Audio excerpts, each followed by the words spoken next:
Hello everyone, and welcome to our continuing adventures in Uncharted, Drake's Fortune. Some might call it Episode 2, following up on our earlier Episode 1, but I don't know how long this is going to go. It just seemed like a fun thing to play, and as we get started, thank you so much to twitch.tv/morethanamia and Chivalry for their resubscriptions on a 16-month streak. That's very, very exciting, guys. Thank you so much. We're going to be picking right back up right where we left off, which is to recap on the story. Drake was on an investigation where he was working with a photojournalist named Elena and his business associate Sully, and they came across, while picking up an underwater coffin. The coffin didn't have very much in it, but it did have so the volume mic is low compared to the music, Mia says. Let's see if we can adjust that together right now. Just go in here, adjust mic level. All right, let me bring that up a bit. All right, how's that? I will talk for a little bit while Mia confirms if that is better. They found a journal by Sir Francis Drake, I think it was, that pointed them in the direction of El Dorado. And then they went into the jungle and they found an old German U-boat that had been beached on top of a mountain.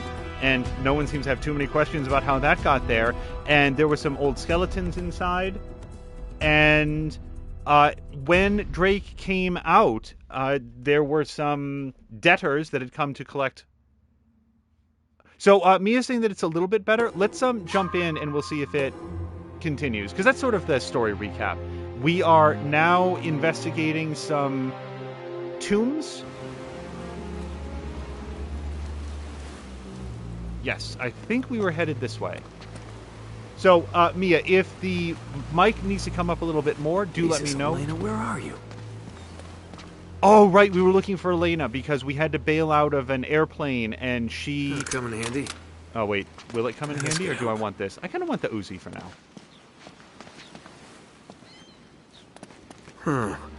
Wait a minute.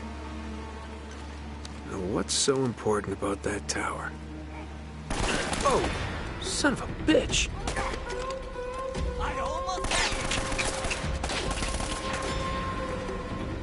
Yeah.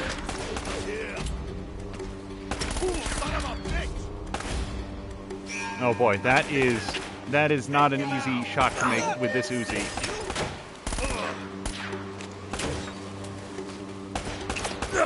Oh god, yes, I know I'm being shot from over there, but...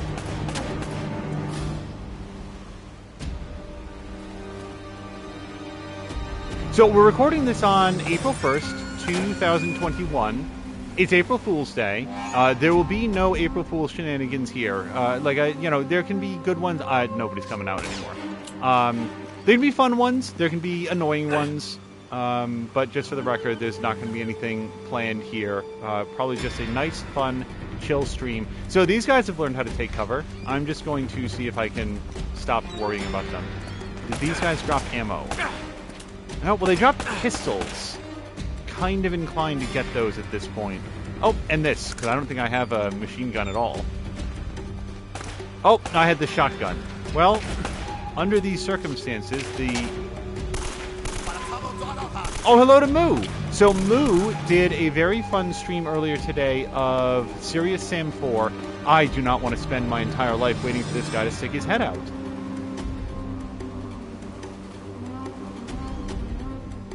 Yeah, Moo's saying that she forgot that it was April Fool's. Oh, wait, is Sashir here as well?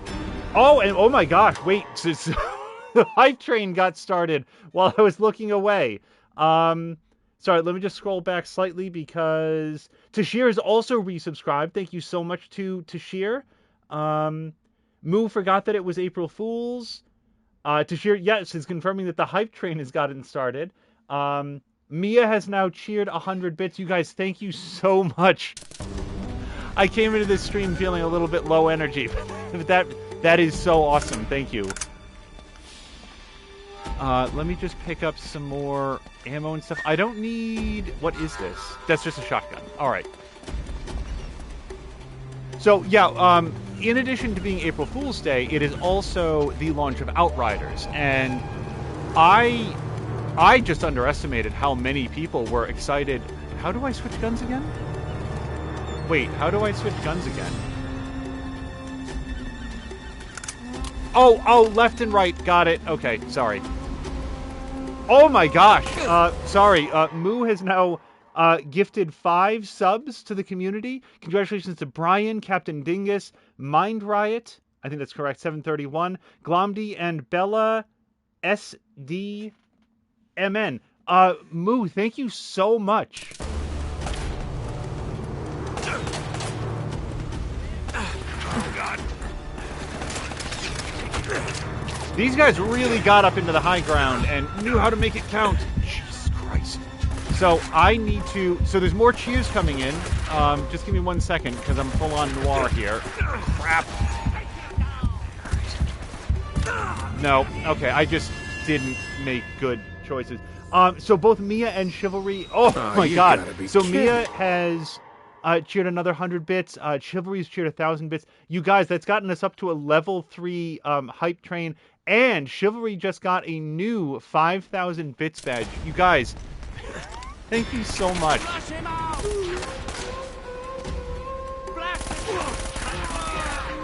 I will attempt to honor your hype train with greater success on this next round. You know, I really should have used these grenades a moment ago.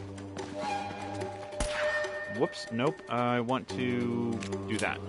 Now, Tashir, do you happen to remember how to switch aiming shoulders? Because the fact that Drake aims to his left has been...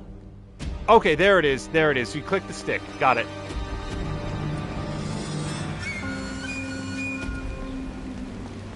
Yeah, so Outriders is a really crap... Okay. Yeah, see, this is the same mistake I made last time, and it's a mistake born out of the fact that I don't have an angle on these guys. There you go.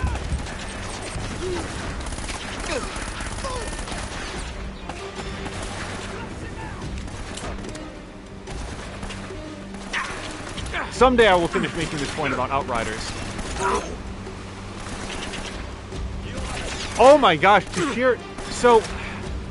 The chat that comes up is incomplete, I'm discovering here in real time. Because Tashir just cheered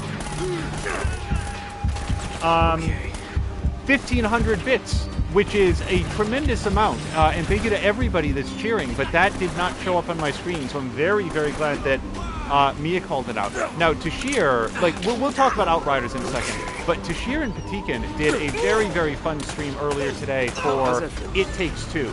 And I think that we mentioned it earlier,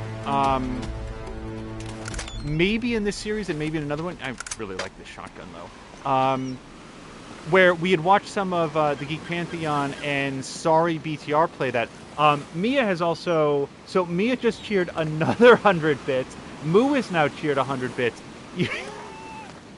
You guys, I was talking to Mia before the stream, and it was a little bit of a rough day, and you guys are really, really brightening things up. Not in a bad way. Like, I do like to point out, like, in the era of COVID and everything, like, it's been fine. I just didn't get a lot of rest last night, so I was kind of dragging today, and you guys have just, you've really made me feel very, very good about the opportunity to hang out, because it means so much to me. I don't know what to say. You guys, thank you so much. Aha. What's this? Oh, God. Let me just get this up. So, for anybody, because I do feel like as impressive as the game is, it does feel a little bit like it's just falling by the wayside. Like it's not getting the type of attention that I think that it deserves. It Takes Two is a new game as of this sentence. Made by the same development team that did A Way Out and Brothers, or A Tale of Two Brothers? What was it called? Brothers? A Tale of Two Sons. That's what it is. And it is a co-op game, and it sort of does remote couch co-op, where even when you're playing on the internet, you do get the split screen effect so that you can see what your partner sees and so forth. And a lot of the combat, a lot of the traversal, a lot of the puzzles are based on your ability to talk to and communicate with the other person. And I don't know if the game has a built-in chat feature. They probably assume that everybody has access to Discord. I don't know that one way or the other. But so far, I've gotten a chance to watch both Geek Pantheon and Sorry BTR, and now Tashir and Patikin. They played through about half of the game today, and it's so well done. You guys do not sleep on this game. Also, sorry, let me just... Moo has gifted another Tier 1 sub to Go Hybrid, which brings Moo up to 20 gift subs for the channel. And Chivalry has now also gifted a gift sub to Mavruli. You guys, thank you so much. I have to check Same this. symbol, but what's that got to do with the tower? What does it have to do with the tower? 2 cross keys and the tower, and also I don't know what he's... Why did he pull that out here?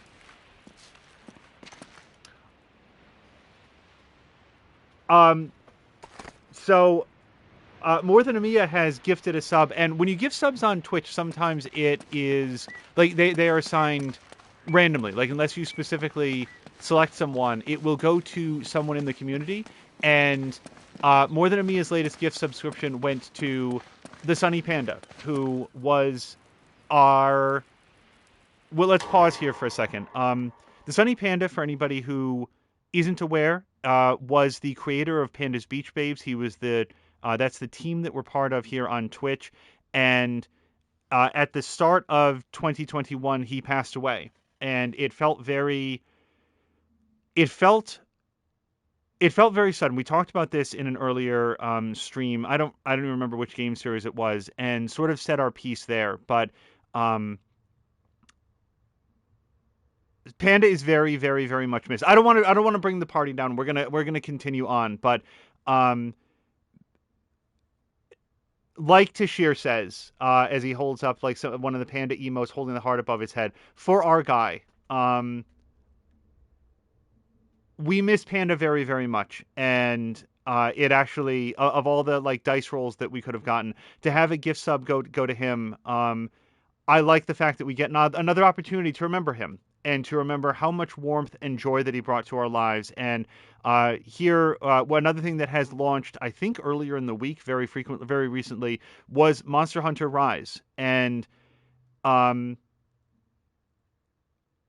I regret very much that we won't have the opportunity to see Panda play that with his friends on stream. I know that near the end of Monster Hunter World, he was kind of done with that game, but I always thought that he would have an opportunity to jump into Rise, and I was looking forward to his thoughts, because Panda had that ability to just make everything fun. He made everything fun, and was so warm and welcoming, and knew how to bring people together. He recognized gaming and Twitch and Twitter and Discord as an opportunity to connect with people that he would never have otherwise seen in life, and to find these opportunities to set aside whatever our different backgrounds and our different views are, to come together in the spirit of enjoying awesome games and great community. And if there is any way that we can like best honor his efforts in the community, it's to keep hold of that.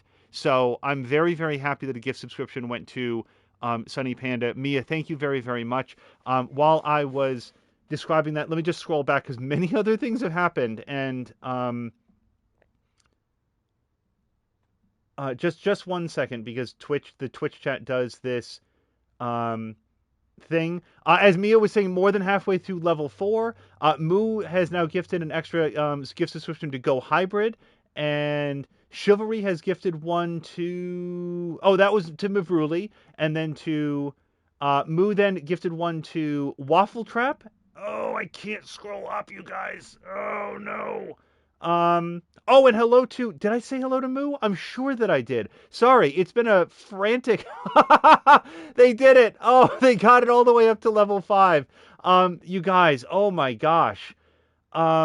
Moo also gifted one to Ruination Ronin and Guinness Porvita. So sometimes I get my usernames mixed up. Guinness Porvita, he does the painting streams, doesn't he? I want to circle back to that. Let's not forget him. But then Mia also gifted a tier 1 sub to T. Corinus, And to Mothoth, who so Moo gifted one to Mothoth, who I've just I don't know if you were here for that conversation, Mia, but that is the correct pronunciation. And yes, as Moo said, we broke his scroll. That was it, you guys. You got us all the way up to level 5 gift tier hype train. Oh my gosh, I'm not using any of the right words. You guys, thank you so much. And they got their hype train emotes. Oh my gosh, that's so awesome. Sorry, I need to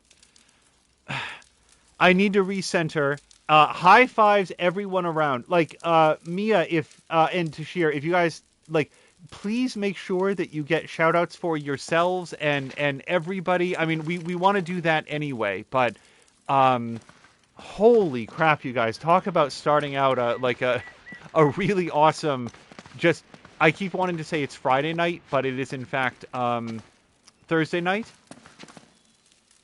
I'm trying to even think about what the game is asking me to do here, because I'm supposed to look at this. So let me take another look at this. We've got a double key. It's next to the tower. I am feeling very, very dim-witted in this moment. So the key is right there. Like, I don't shoot it. That's dumb, right? Right. And this doesn't seem to mean anything. Oh, hello to Go Hybrid. Yes, there was a gift sub spree, and thank you very much for coming by and thanking Moo. For real, deepest appreciations to Tashir, Chivalry, Mia, Moo. I don't want to hint yet. Yes, as Mia said, we broke Angel as... Moo was saying to Mia, we broke Angel as well as the scroll. Yes.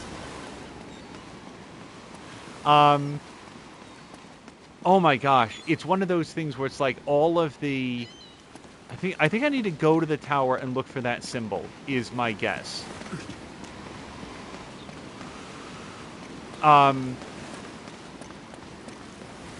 Also, Mia, on the whole, or anybody in chat, how do we feel about the mic audio? Is it okay? Shall I bring it up a little bit more? This tower seems to mean nothing. I don't see that key symbol anywhere, or any symbols at all. At least not on the inside. Oh, hello to Ricardinho. Yeah, Mia, so, I would like to ask Mia how she's holding up, because she's still recovering from surgery. That was, as of this statement, still a close time away. In speaking to her, my understanding is that she's been recovering well, but I'd like to double check on that. Also, if we can remember that if Centrifugal Force stops by, I would love to get her... Wait, there's things to climb on, I think. Look there, and over there. How would I get up to them or down to them? Do I climb this? No. Do I climb this? No. I can climb down here. Does that get me anything? A little bit of upper body exercise, but that's it. I wanted to double check with Force because she was sort of discussing in... I think it was Moo's stream, and I just wanted to express that I hope that she's doing okay, because she had... Moo had asked, how are you doing? And she had said, not too great. And I just, if she comes in, let's try to remember to check in with her, because community is about checking in with people.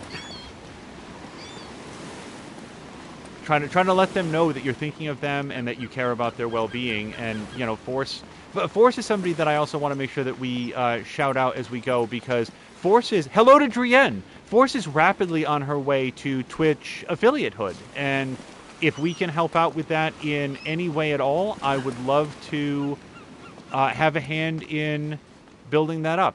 So, I don't see any place to jump across from here. I'm distracted by what appears to be a pathway over there. Like, I don't see any way to get there from here, though. Yeah, if you guys are not yet following Centrifugal_Force, CENTRI, that's about where I tap out on the word centrifugal. Hold on, there's a treasure back here that I can see. silver Inca mask.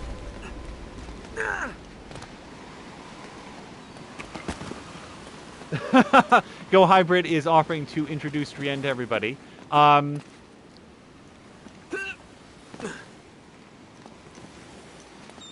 Yeah, see, that is clearly like a climbable surface, and a standable surface as well. I don't see a vine hanging down to climb on, but, you know, maybe this? At some point, adventure games decided that coloring things white was a way to indicate that they can be climbed on, shimmied up, you know, scrambled up. Wait, do I just go in here? Maybe I just go in here. Wait, so I used the pulley. I opened this door. That got us in here, I think. I am... Oh, no! The, the hype train made Moo burner omelet. Okay. So, sorry. Many topics were started and very few were advanced. So, let me jump across here. Moo is saying amulet. Oh, yes, hold on. This is something. I don't know what it is. Oh, an opportunity for vandalism. Don't be there, Drake. No! Nope! Nope. I pressed circle. I really want everybody to know that circle was pressed. It was pressed correctly and on time. I was ready. I didn't know what button it was going to be, but I knew it was going to be a thing, and I pressed it. Tashir says, way to go. I've let Drake down for sure on that one. So, as the hype train was bum bum bum bum. As the hype train was kicking off, I was starting to talk about It Takes Two, and I will just go on record as saying I don't think there is an upwards limit on the number of duos that I would like to see tackle that game. Geek Pantheon and Sorry BTR played it. Today we were watching Tashir and Patikin play it. Moo and Groomfy would be awesome. Okay, let me try this again. So we're going to get this, kick it over. Watch how much circle I'm pressing. I'm going to call it out when I do it, unless it's a different button, in which case I'm going to die and still say circle. Circle! Yeah.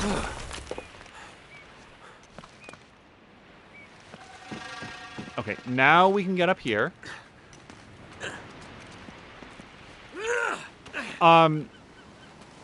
It Takes Two has it all.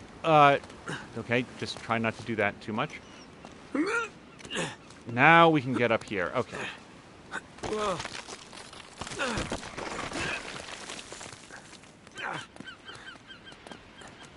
It Takes Two is, as Sashir was saying, like, he was having so much fun playing it. And it's because it is so well put together at every level. It has a fantastic sense of art design. And one thing that I didn't realize, because I hadn't seen, like, I saw a lot of new stuff in Tashir's stream. Hold on, I probably have to circle again. Okay. Is how freely the art style moves between this stylized, like, mini, like, toy vision. Do I want to drop down here? Kind of. Okay, jump across. All the way over to, like, realism, because there was a section that was sort of set more in sort of a grounded real world, and it's just, the art is so well done in the game. Okay, I think, hopefully... Excuse me. Push that guy over. Alright, now I've got the keys, and a rope to climb down. Alright. But in addition to just the art style, like, some games have an art style, but not a whole bunch else.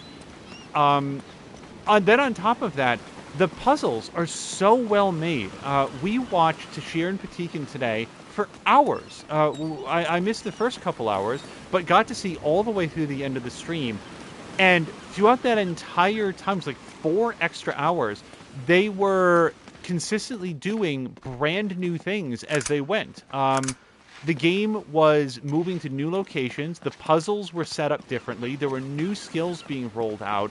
It never felt like one of those tropes in video games where it's just like do the same thing 3 times in a row. It was consistently moving forward and feeling fresh. And then there's the story, which is there's more story to it and more dialogue and character development than I think that you might expect if you just glance at it. I'm very impressed by that product. And okay, sorry, I'm just trying to find my way back to exactly where the locked door was now that I have a jangle of keys. And Tashir says there's always a fake out in the boss fights. Also, many recipes for omelets or omulets are being discussed. Here we go. This is where it is.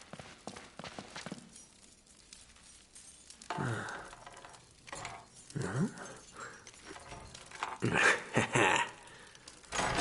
right.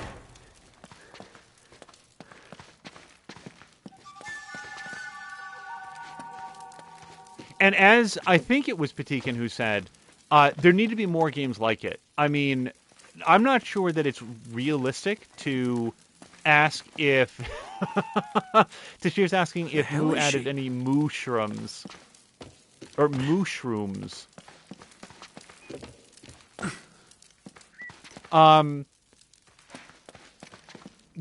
One of the things that makes it stand out is it's so high quality. But in theory, at least, having more co-op games is a good thing.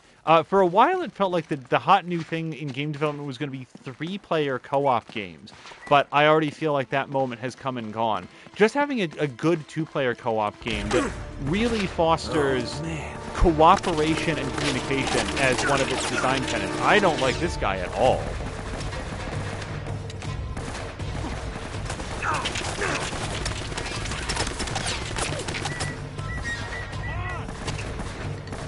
And to support it both, like, that game looks like it would work really well on hold on, okay. Let me just try to make sure I get out of the line of fire.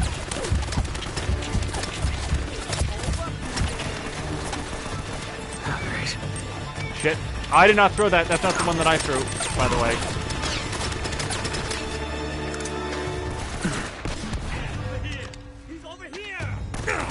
Oh, that was a single shot. Well, thank God I wasted it on almost hitting that one guy. Okay. I don't know the angle that he had on me. It kind of felt like I was shot through the boxes, but given the overall construction quality of those boxes, I can't complain too much. Okay, so I don't think the shotgun is going to be very helpful here. I'm going to switch to the machine gun.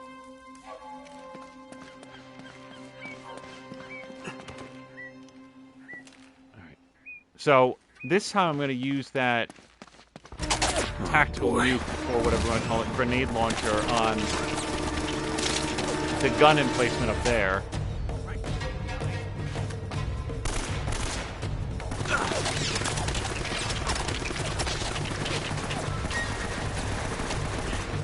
Right, let me try this real quick. We'll wait for him to stop shooting, take aim, and then try to get him. Come on.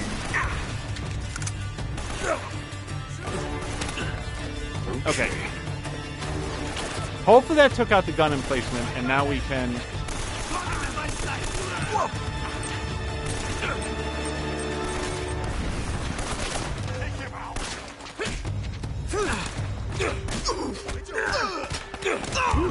Okay, not necessarily... Nope, that's not cover.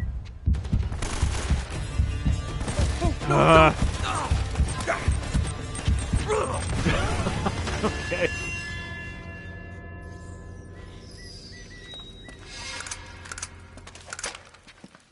Oh, man, I'm really going to miss that shotgun. But I do feel like the machine gun... We can always come back into this room, I think, to get that.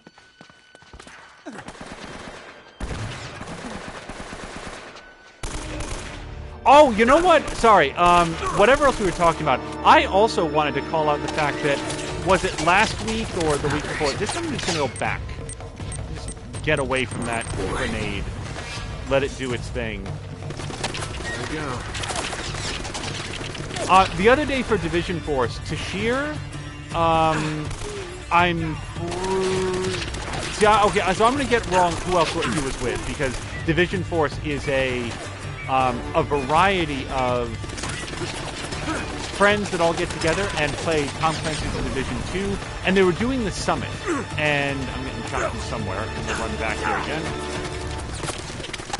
They did level 100, the top floor of the summit, this 100-floor skyscraper, basically like a horde mode, on the very first try.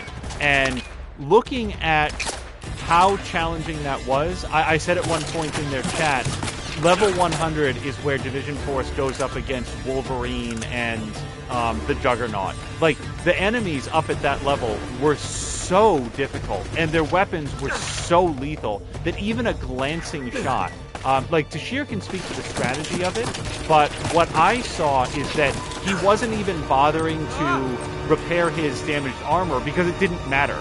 Any individual shot would drop all of his armor, like any glancing blow would take all of his armor and 2/3 of his health. So he just, like, was very, very careful. And they had a great strategy lined up, and they executed on it, and they got it done on the very first try, and I thought that was awesome.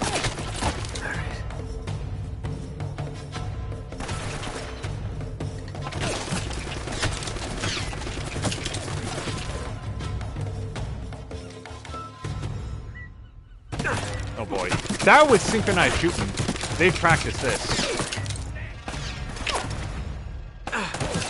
And one of the things that brought that up is because if this were level 100 of the summit, I would be dead many times over, not just the 2 or 3 deaths that we've seen here so far.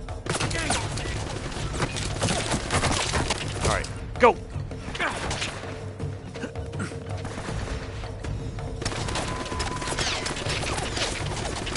Also, speaking of, like, tactics and strategy and stuff, Moo was playing Serious Sam 4 today, and it was a very fun stream to watch.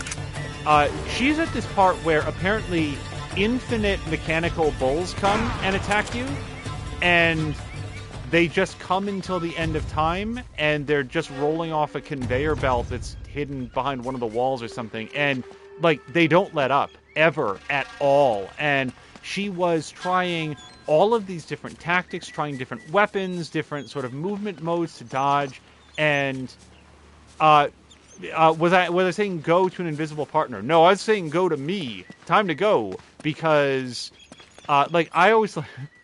I like it when Mia goes, shush. And sometimes I will encourage Drake to really book it when there's a gun emplacement that needs a moment to cool down, and we're going to run it along. I have no... Like, sometimes you look at something and you're like, hey, I have some ideas. Like, you're playing... Like, there's a difference... Sometimes when you're not the one playing the game, you can see things that the player might not as easily.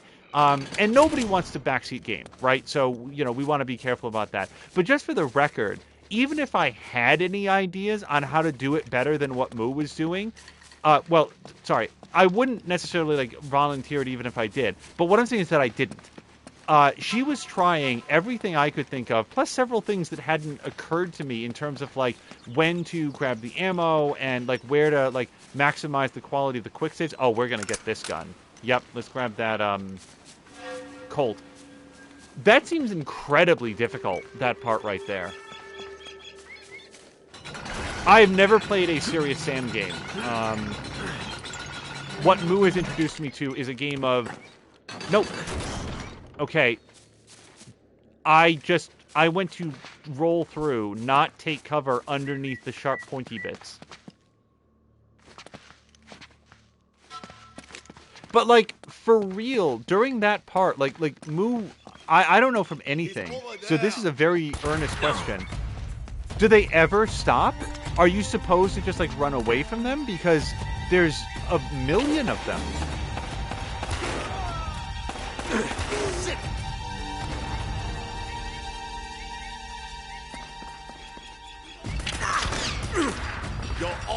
Yeah, Tashir did suggest clipping through the wall because... Oh, I really thought this was a one-shot kill.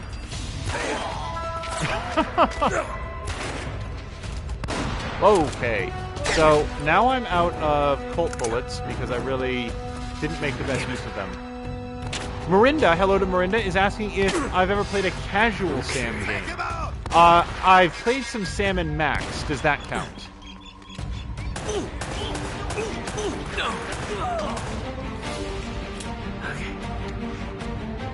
Hey, so here's a question. Telltale didn't do the Sam and Max like reboot, did they? It was just now, just this moment occurring to me. Do you know that Sam and Max was originally like a LucasArts thing? But like they bottled up and stopped doing that. Hello.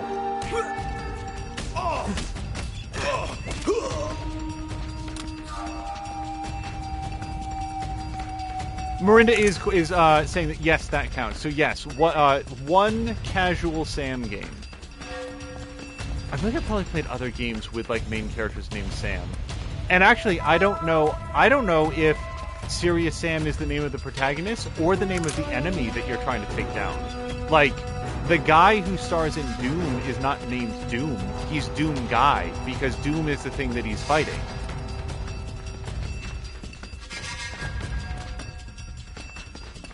Do I want that? Not really.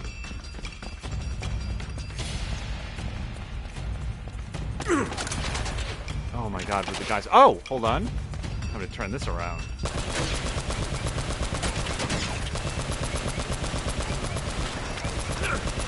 Hold on, things are happening in chat some more, and...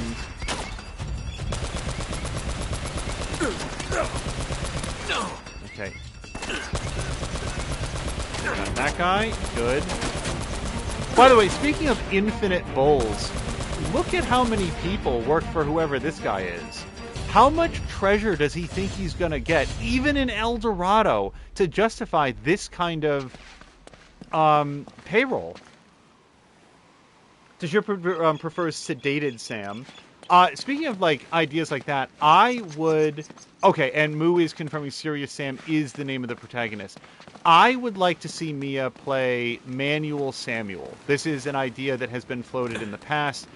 I've never played it, but my understanding is that Manual Samuel is a story about a guy who dies, and he cuts a deal with the devil to come back to life, and the devil agrees to it on... Is that the QWOP game? I don't know.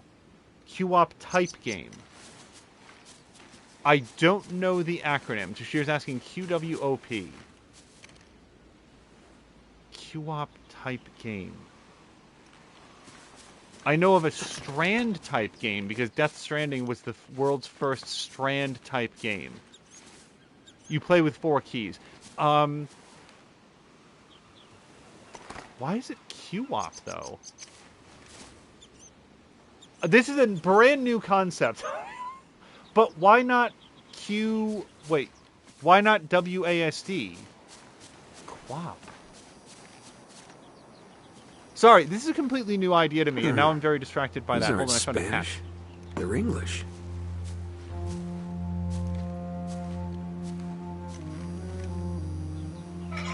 Whoa. Fletcher, we have gone to the Great Tower. I pray that you will meet us there. Francis Drake. Wow. So you made it. But what were you plotting?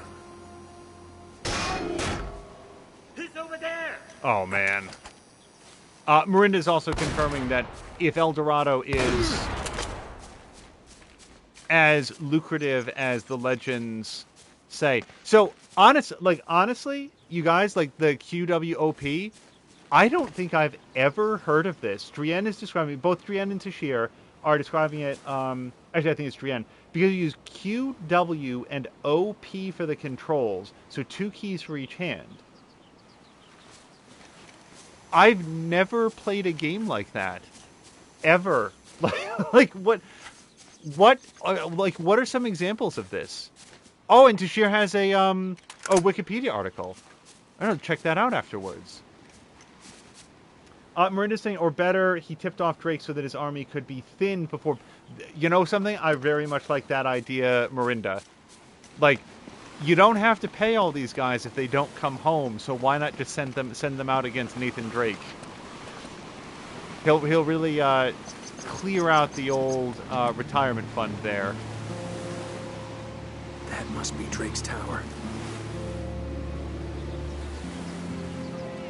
But, so the answer is, in that case, Cheshire, I have no idea if Manual Samuel is a co-op-type game. My understanding, because I've never played it, the progenitor of the hard control challenge game. I feel like somebody encountering the idea of a roguelike for the first time, where it's something that everybody else knows, but, like, somehow you don't. Like, in this case, I don't.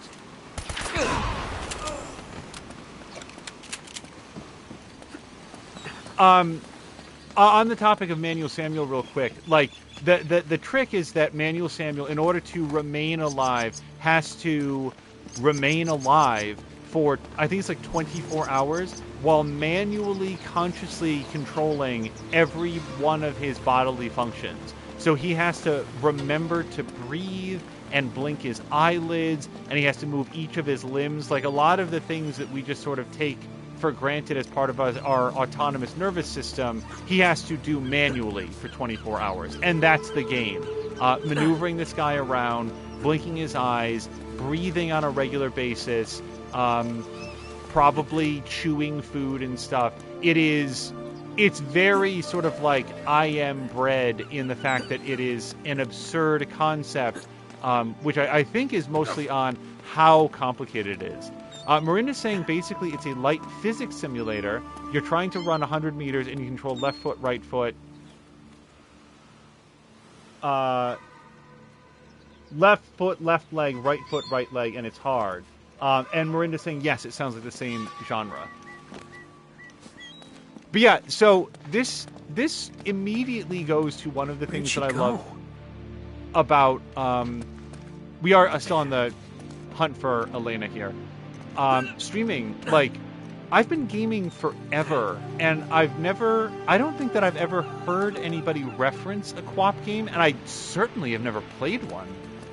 I'm gonna look at that, sorry, I see something across the way, and then I can go this way. Okay. The closest thing that comes to mind, and this is not the same thing, you guys, is Star Control 2 on the PC, Tandy, like whatever system that I first played that on, had an unusual control scheme for the ships where you would use 5 buttons all in a row. So it'd be like left caret, right caret, period, and then whatever buttons are next to that. And, nope, come on. I don't think I can go any further. I might go further. We're going to find out. And these buttons were chosen because ideally in Star Control 2 for their Super Melee, it was called, you'd have 2 people at the keyboard, so they need to come up with a control scheme that would allow 2 people to sit at a single keyboard, and also that the buttons wouldn't interfere with each other. I don't know if it's true today, but back in the time... Oh, hold on. This must have been Drake's.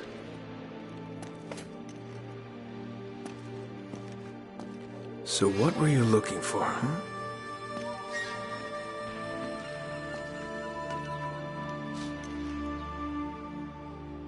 Well now, that looks familiar.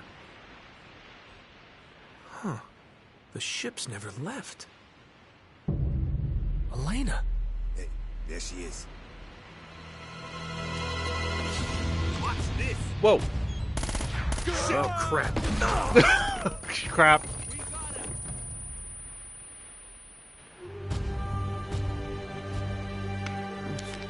Oh, that wasn't a game over.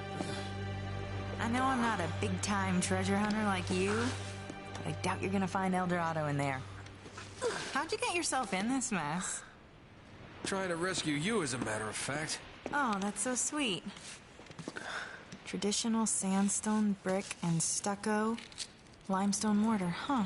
How'd you get to know so much about this? My show, Episode 4, Architects of a New World. Yep. It'll just take a tug to pull these bars out. What? No, wait, are you sure? Get out of my way, puto!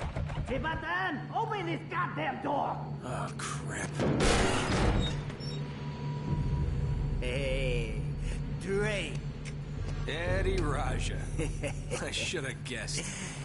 Fascinating document, huh? Seems like this Sir Francis was in my line of work. Don't flatter yourself, Eddie. Always ready to be enemies, eh? Tell you what, lead me to the gold, and I just might let you live. Is that it? Is that my deal? Die now, or help you, and die later. Oh, it's a tough call, but you know what? I'll take die now. Listen to me, maggot. I was promised treasure on this goddamn rock. And now, my men are dying. They can't even go outside to take a piss without an armed guard. And I have nothing to show for it!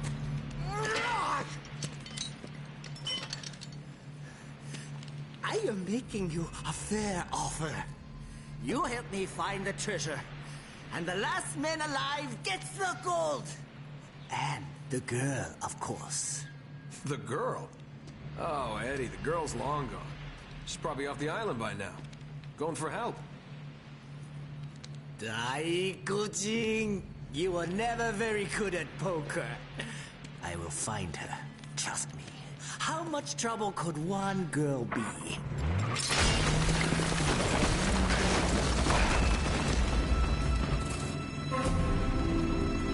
Well, come on! Thank you. Damn it! Yoink. Nice work. Thanks. Hey, Fukapito! Hang on. After them! There they are! Go! Go! Damn it! Do you know where you're going? No? Here they come!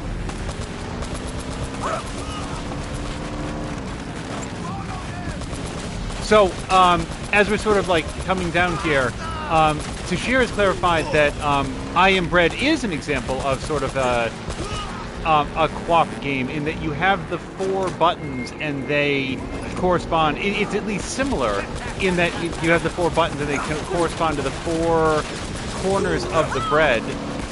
I've never played that, but as Mia has said, I've seen it played on her stream, and as she says, it looks pretty frustrating.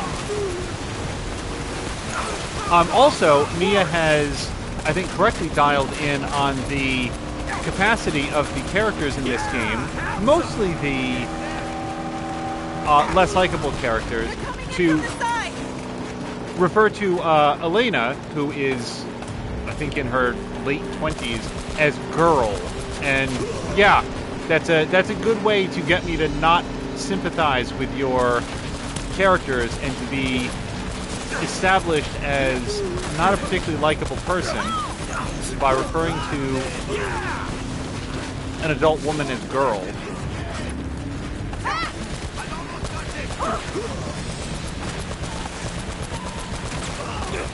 But I've like, and this is everything that I have to say on the topic.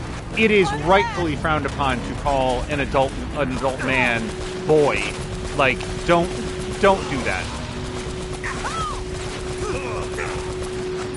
Okay, I can't turn further than this. There we go.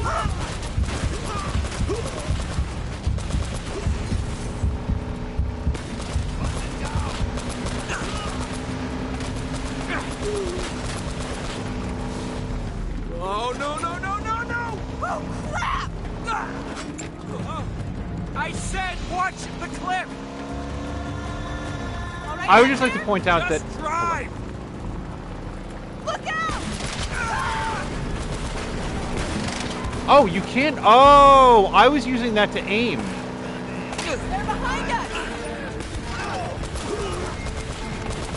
Tashir says that he's seen a 5-minute speed run of that. I assume he means I Am Bread, and that it was amazing. Yeah, like, also, because somebody brought up Getting Over It, like Bennett Foddy's Getting Over It or something like that. Same deal. Like, that game seems so challenging, but then you'll see a speedrunner take it on, and you will wonder what you're even doing. Like, like, there is such a high skill ceiling to that game.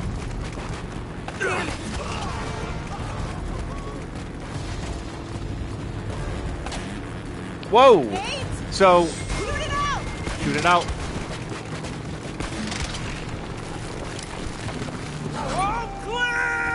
I see it!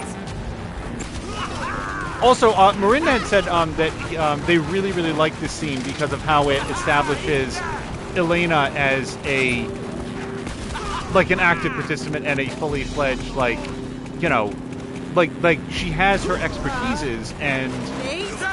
Oh, I tried to blow that up.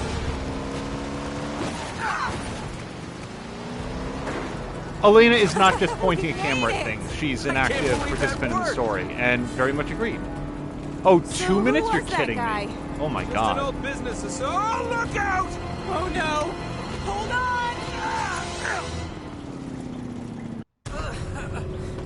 Okay. Here, grab my hand. Okay. You okay? Yeah, I'm fine.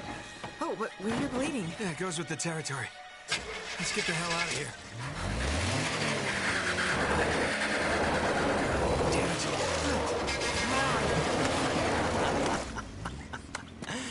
Going somewhere? Hey, Eddie! Did you really think you could escape from what? Oh, no, I just giving the young lady the $10 tour. Shut it! I bet you're working for them too. What? You thought you could set me up and keep everything for yourselves, hmm? Damn it! This guy's crazy.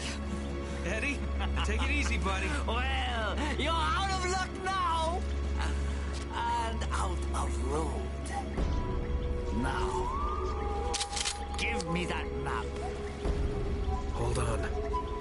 All right, you got me, fair and square. Hey, don't move. Relax, Eddie. Just getting the map like you asked. I said, hold on. I am. Well, hand it over.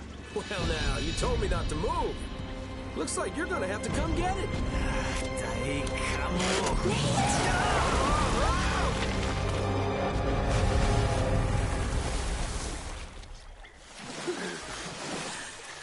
Go! Go! I see him.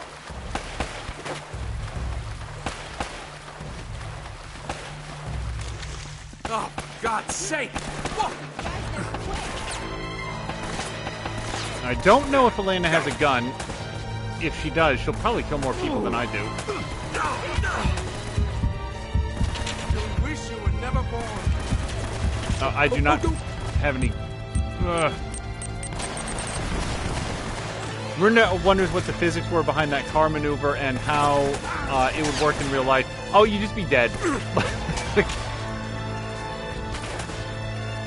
I kind of feel like what would happen, and this is just my guess, you know, I bet Force, if she was here, she would, like, actually know the physics of it. But I feel like the car would likely flip completely upside down on the way down, and you would just get crushed between the relatively, like the speed at which you'd hit the surface of that water would not be very conducive to keeping your neck intact.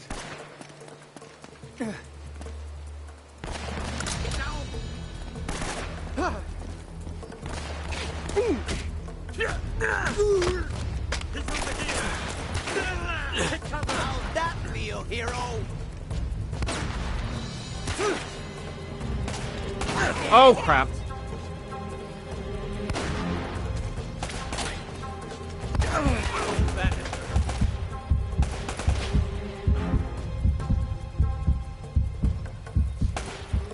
Two more shots with this thing. I want to make at least one of them count.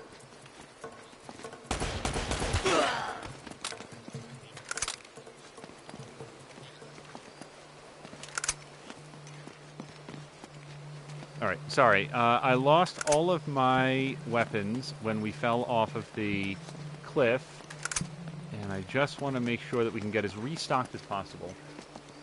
So I have never played I Am Bread, nor have I played Getting Over It by Ben and Foddy. I have heard I've heard that getting over it reaches a point where it's almost like a Zen-like experience because, like, the narrator will talk to you as you get stuck or fall backwards and, like, acknowledge that this is a very frustrating part, but you can do it. I know you can. It sounds like an interesting experience. Mia tried it for a while, and there was some fun clips that came out of it. I want to say that it was like Bron or somebody. Oh, hold on. This was a big mistake. No kidding. You know, I should have turned before the bridge. That's very funny. Oh, come here a minute. I want to show you something. That thing still works? Uh-huh. Check this out. Okay, see this building in the harbor? That's where all the boats coming into the colony would have unloaded their cargo. So if the El Dorado treasure came to this island, it would have had to have come through here. Wait a minute, what was that? What? Rewind it. Yeah? Wait, stop. Uh-huh.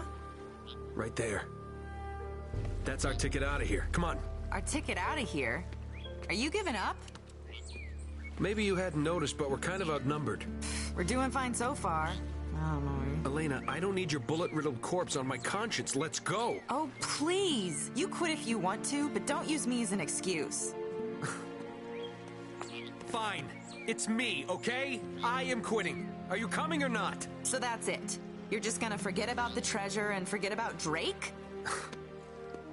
God damn it, this is not worth dying over. Okay. Okay. Listen, either way, we have to head back to the harbor. Don't worry about it. We can argue about it later. It'll be great. Wait.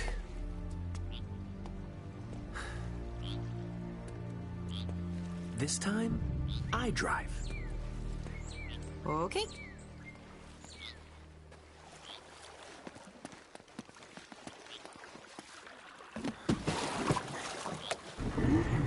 Yeah, Miranda's saying exactly what I was just thinking. They write, I also like this scene so counter-trope. The protagonist goes, wait, this is really dangerous and stupid. Let's get out of here. Yeah, and it's the... Okay, I'm just looking for the go get button. it. How does a whole colony just drop out of history? Whoa. Looks like we've got company. Hold on, I need to go this way and not hit Hit the barrel! exploding barrels. Son of a... There we go. Okay, I don't want to hit... Awesome.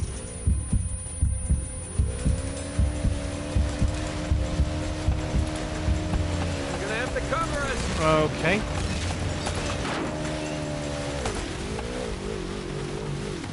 Oh, I can shoot. Oh, that's going to make this way faster. Okay. But I just had to avoid all the barrels. Sure. Gotta say, the jet ski doesn't control great.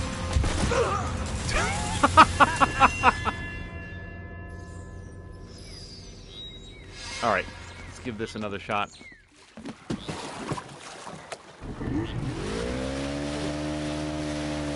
I probably don't need to stop and aim to go.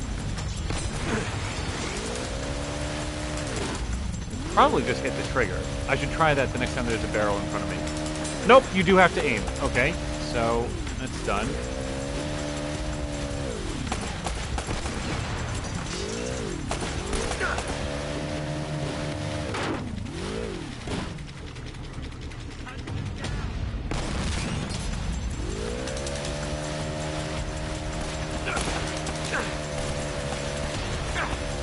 Okay.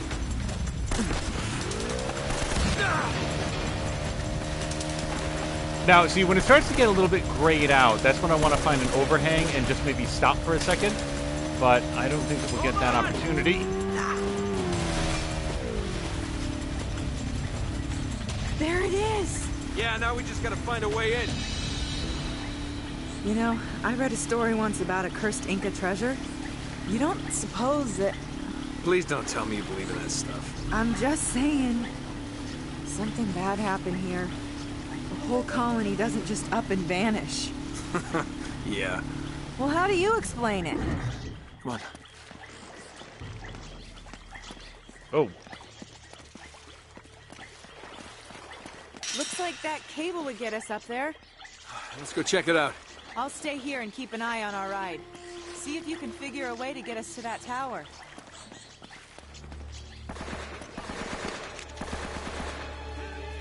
So Uncharted was the first game that I am aware of that did the thing where the actors who voiced the characters also did the motion capture, and they recorded all of their scenes together, often while doing the things that they're doing in the cutscene. So, for example, if you see a cutscene where Drake sits on the edge of a table and then stands up and goes and walks over there while he's sort of like looking at and talking to another character, that was actually Nolan North physically doing that. Oh, okay. Way more explosion than I thought it was going to be. That was Nolan North physically doing that in a motion capture suit while talking to the person who played Sully or the person who played Elena. And I didn't realize that when playing it, but there was something about the performances in playing this game that felt a lot more immediate and a lot more natural than they had in any game that I could remember playing before that. Hello to Azaric. Oh, okay, so before we... Sorry, I want to talk about Superman with Azaric, because he was not present when we raised that topic of conversation the other day, and he was the one who actually brought it up, and I wanted to touch base with him. Or had sent a video. The only other thing that I wanted to say about Uncharted in this space so far is that so Nolan North played and voiced Nathan Drake, and Elena was played by... Shit. That's why everything blew up. It was that guy. Emily Rose is the name of the actress's name, and both of them actually look a great deal like their characters. Nathan Drake's character model was actually subtly changed over the course of the games to more resemble Nolan North as they went. I don't know if that was backfilled into the... Shit. I'm gonna die! Great. Crap. Don't be too close to the... Okay. Oh, man. But I was just gonna say that, Emily Rose was the main character in a sci-fi television series that the name is completely escaping me, but it was loosely based on a Stephen King story called, like, The Tennessee Kid or something like that. Does anybody remember the name of that show? Because I do not right now. Oops, that's not going to help my ammo count. This could help. Yeah, that will help.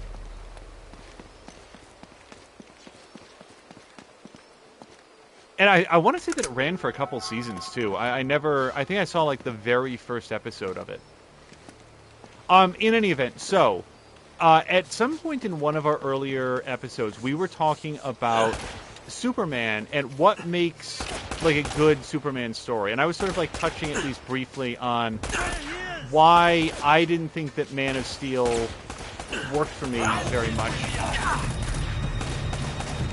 And Azaric had sent along a clip, and it was a clip of a scene that he had really liked where Superman showed some restraint. There's a scene in Man of Steel, and I don't want to get too spoilery about Man of Steel just in case people haven't seen it. It wasn't a movie that I enjoyed a great deal, but that's not to say that it doesn't have its...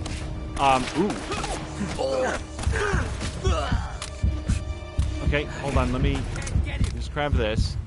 It has its good points for sure, and one of the scenes that Azaric linked to on YouTube was one of those scenes where, like, we talked about it a little bit in an earlier episode, but to briefly recap, Clark Kent is working as, like, basically a bartender at some backwater dive bar in, like, Alaska, and some guy gets a little bit drunk and tries to pick a fight with him, and you can't really pick a fight with Clark. He can pick a fight with you, but instead he turns and he walks away. And that is a scene of, touching on something that I think is very important for Superman, which is Like, it has to be a story of restraint.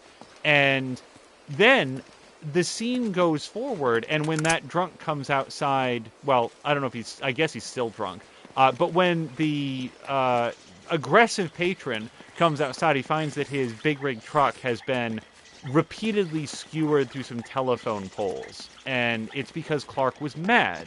And that also is a good scene because, among other things, it does underscore that Clark is human. Like, not in the most literal sense, because he's not from Earth, but he is a person with emotions that he can be provoked. Shit. Whoa! And I like that aspect of it. We don't see a lot of scenes or fiction where Superman gets angry, because when Superman gets angry, like, continents sink. It's kind of a big deal. So to have a scene where it's acknowledged that he does have a temper that he sometimes needs to control, and that his better angels don't always win out, I think that's a good storytelling moment from that movie. I would have liked to have seen it expanded on a little bit more, but you've only got so much time in a movie. So I wanted to sort of acknowledge that, because I don't think Azric was here Okay.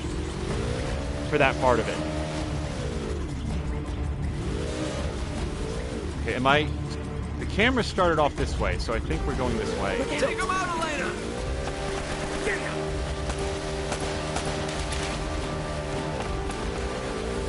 Now, there's a lot of other scenes for me that, like, don't work in Man of Steel, and I think that it comes from sort of a fundamental misunderstanding of how to make a Superman story. I was hoping I could get out of the line of fire here for a second, but no, they're not going to stop. You're finished!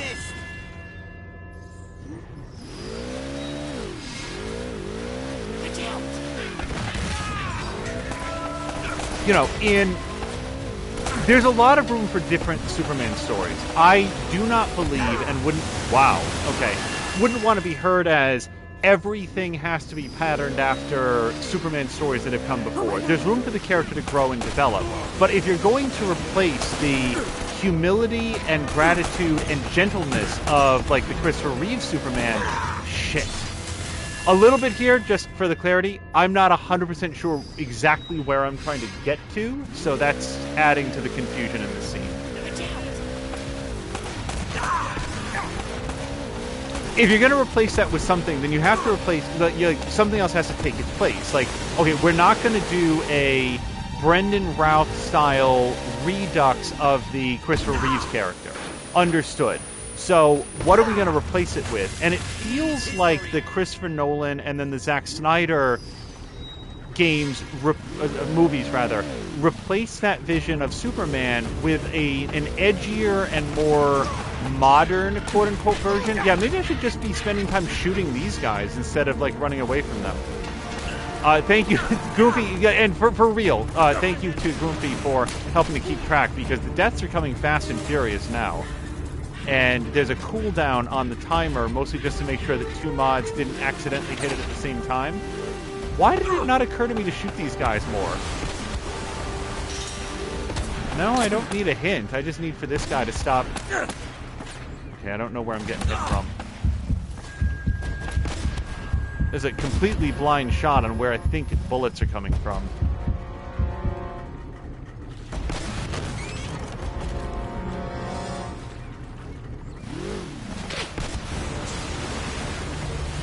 Like, I feel like in Man of Steel and then the movies that have followed, and I have not seen the Snyder Cut, so I'm not talking about that. I don't know how that updated or advanced the character.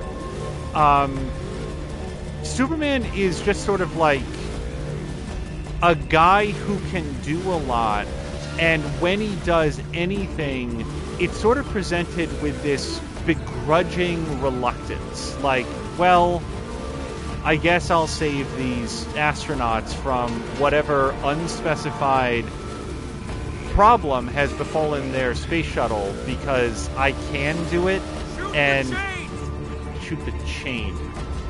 Oh. Also, Elena's shooting. I wasn't looking before. Elena's the one shooting. I'm Elena when I'm shooting the gun. Okay. wasn't paying attention to that at all. Oh, okay. You've got to get to that tower. I'll meet you back at the customs house. It turns out you guys shooting the bad guys to death was the way to progress in that scene.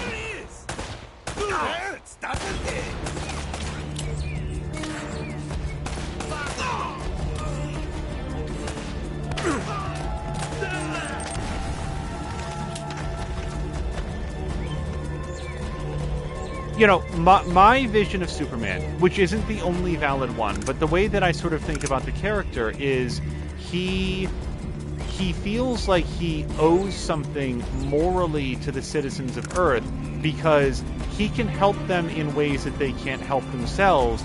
And he feels, I've seen it described by other comic book writers. I'm not a comic book writer. I've seen it described by comic book writers as the indebtedness that he feels to the planet that welcomed him in and gave him shelter. And Superman feels like, I'm going to repay people by doing right by them.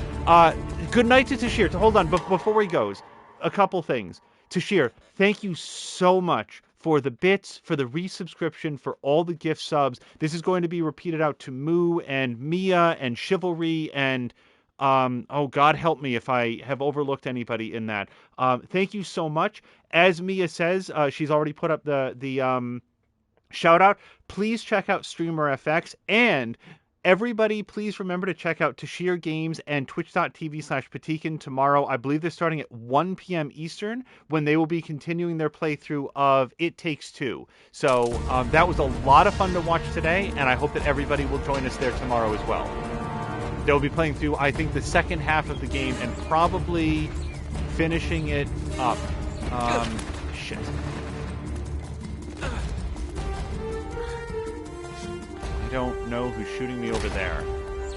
Okay, this is where Elena dropped me off. Okay, so we're gonna go this way. I think.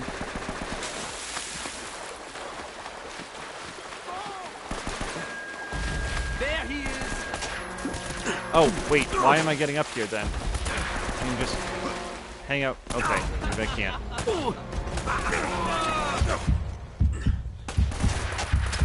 This is many guys. Look at this.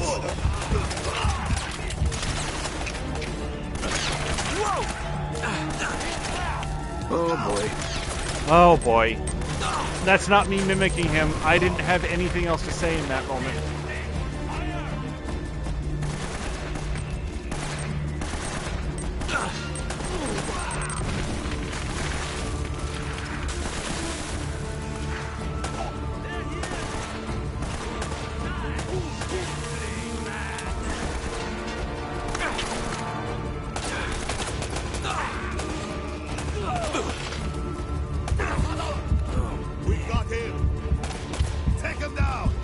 Shit!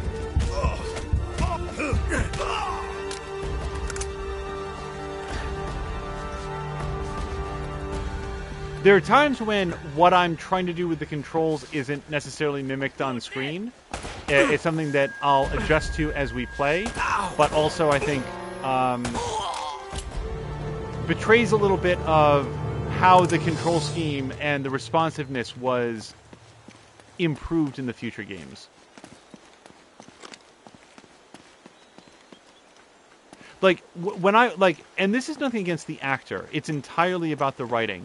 When Henry Cavill's Superman goes and does something like rescues a couple people off the roof of a burning building in, like, Mexico or Spain or wherever that was, I'm not sure why he's doing it, because it kind of feels, is that the scene where he was like Lois was like he was getting to the tub with Lois, and she was like, well, yeah, but you really should go and help them. And he was like, well, okay. And then he goes and helps them.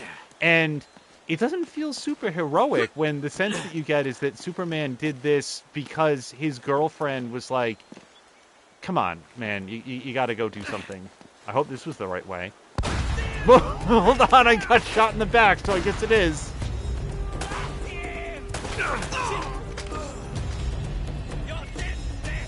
Damn it. Oh, no, don't! Whoa! That was a lot of explosion on my leg.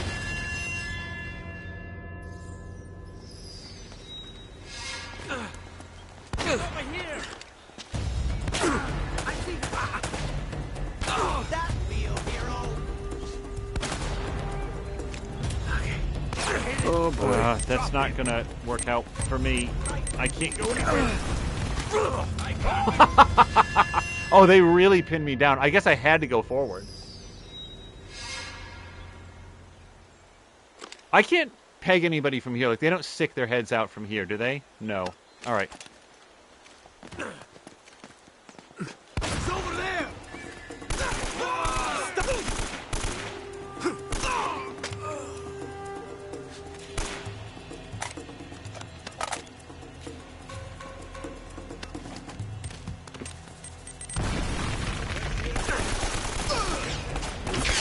I guess it comes to my thoughts on it are, I don't think that Superman fundamentally works as like a kind of grim, reluctant, put upon version of a hero.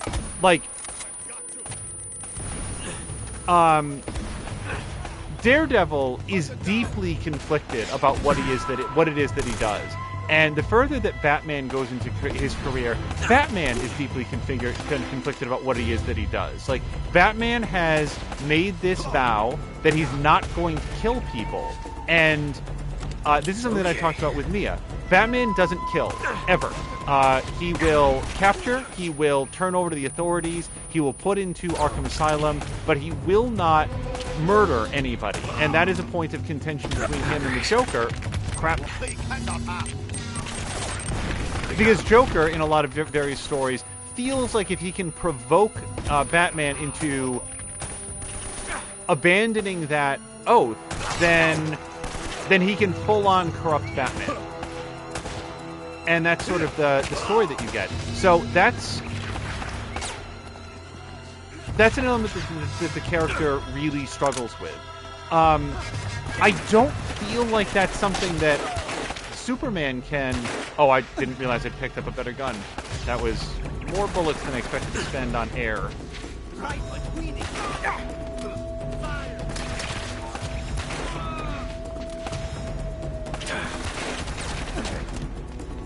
Try to find a pistol again. I feel like if you write a version of Superman that really struggles with his desire to kill people, you have to come up with an extremely compelling reason for why he isn't doing that, because humans and humanity, they're so easily killed, right? Like, Superman, if he's not ruled by an extremely strong moral compass, then he is Homelander, and that seems like a horror story. Come on now. I felt the same way about Dr. Manhattan, also, in Watchmen. I've never read the Watchmen graphic novel, or novels, or whatever, and I haven't seen the HBO television series, but I did see the Zack Snyder movie. I think that he directed that, and I've got him. From my perspective, watching this like sight unseen, I don't know any of these characters. I don't know anything about it. I've watched the movie exactly one time. I found Dr. Manhattan, that's his name, right? Absolutely terrifying. I guess... So terrifying might be a little bit much. I found him the most menacing of anyone in it, because he was a character of ever-increasing and deepening powers over the fundamental quantum level of, like, how matter is created, and full-on losing complete touch with any link that he ever had to humanity. He was over it. He was tired of worrying about people, hearing them cry about their problems and beg for help, and he just wanted to, like, delve into the quantum verse or the tachyon particles or whatever the fuck. And I was listening to him talk at one point in that movie and just being like, oh man, this guy seems very, very dangerous, because he no longer perceives any value to the human experience. Oh, and Mui said something very, very nice. Envious of Angel's ability to carry on interesting and comprehensible monologue while fighting and dying repeatedly. I have issues using my thumbs, mouth, and brain at the same time. Mu, for real, that's very, very nice, but it is a learned skill. And the more that you stream, the better, and the more comfortable you will get with it. Okay, I don't like this guy at all.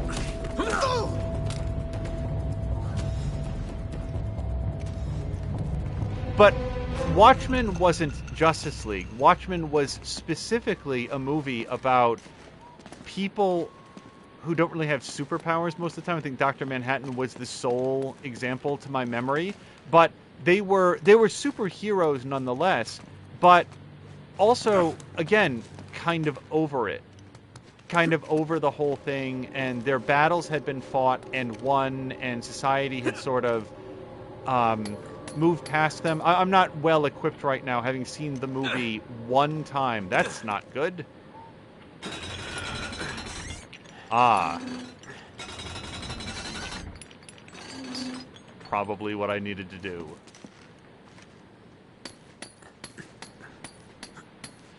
So, Dr. Manhattan is probably like a crude analog for Superman, but he's not Superman. And I do kind of feel like in the Snyderverse, that was forgotten because the Henry Cavill, the Superman that is written for Henry Cavill, isn't very reminiscent of what I think makes the character makes the character work. This is the way? Oh, yes it is, I think. So I climb up here and jump over. I think that I can move this thing. Now, by contrast, Ben Affleck's Batman is an interesting vision of the character, taking place in a point in... What do we do? Wait, where am I trying to get to now? I jump back, because I can't move the camera. So I jump back? No. Okay. Is this right? This doesn't feel right. Why is the camera locked into this odd position? Nope. So I can't jump back to those, like, climby bits over there on the left. And I've done this, so I feel like I just have to go down? This feels like going completely backwards. That didn't help me at all. That wasn't the right thing to do. Okay, well, we'll try to do it again.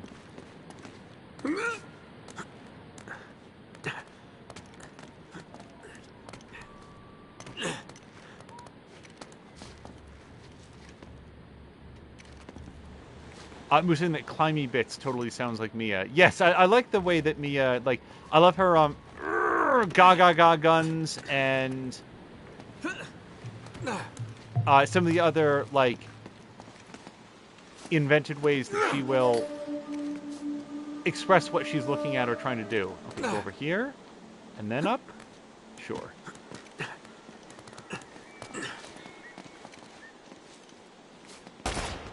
A bunch of it goes to also the way that Jonathan Kent was handled in Man of Steel, for the purposes of like where did Superman's morality come from? Traditionally, the version that you hear is that Jonathan Kent urged Clark to keep his powers a secret until he had experienced enough of humanity to make an informed choice on what the proper way was to employ them. And that Jonathan very much hoped that Clark would use them for the betterment and the improvement of mankind. That's Elena? Okay.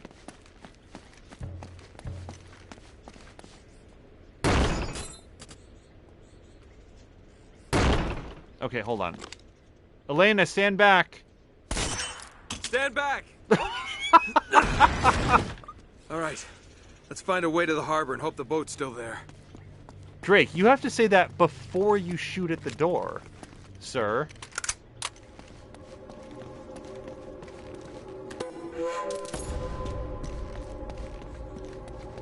Alright. Do I want this? No. I feel like 32 pistol bullets are better than 35, Uzi bullets. In Man of Steel, and again, I haven't seen it super recently, but my memory is that Jonathan Kent tells Clark to keep his powers a secret, because if others realize what he can do, their faith in humanity will be so shaken. Like, I don't think that I'm phrasing it quite right. Like, the existence of Clark and the power that he has would be so shocking to the limitations of the human experience that it would basically damage mankind's faith in its own self-determination. I'm not 100% sure what his point was, but the message felt very, very different, where rather than looking for an opportunity on how he wanted to, like, you have to learn about humanity from a human's perspective to care about it and to want to protect it and to know the best way to do that. That's how I felt like traditionally Jonathan Kent teaches Clark what to do with his power. In the Christopher Nolan movie, what he taught Clark is that humanity will be suspicious and mistrustful of you. Hold on one second. These must be all the old ship manifests. Oh. Still seem to be in good shape.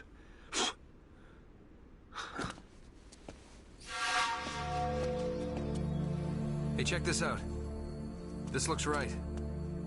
The Esperanza sailed from Cayo, Peru, carrying 800 bars of gold, 1,200 silver emeralds, golden masks, ornaments. Whoa, reading 16th century Spanish? Not just a grave robber after all, huh? Right here. Gold statue. Weight, 20 arrobas. That's over 500 pounds. That's gotta be it. Wow. There you are. That thing kind of gives me the creeps. Huh. That's the last entry. That somebody special? What? Oh. Yeah. I guess you could say that.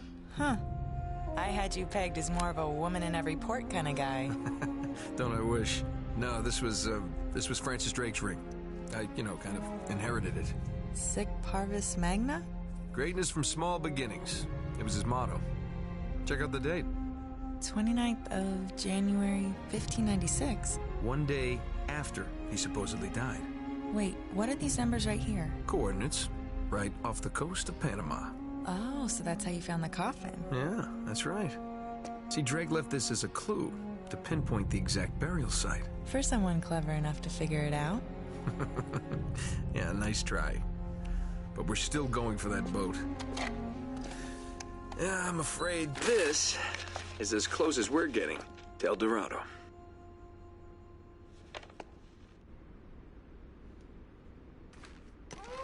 So Azric is correcting that Snyder did direct Man of Steel. So did Christopher Nolan write it? Because I remember before it came out, I was very, very excited that... Was this entirely made up in my own head? Didn't Christopher Nolan have something to do with it? Or was it Jonathan Nolan, his brother? I don't think Jonathan Nolan wrote that, though. I thought that Man of Steel involved Christopher Nolan and David S. Goyer. And I could be very wrong about this. Azric probably knows. Oh.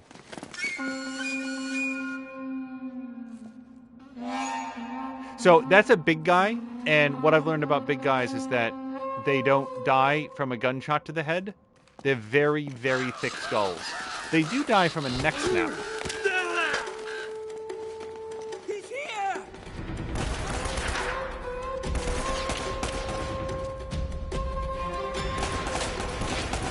Come on, stick your head back out. I don't have any grenades.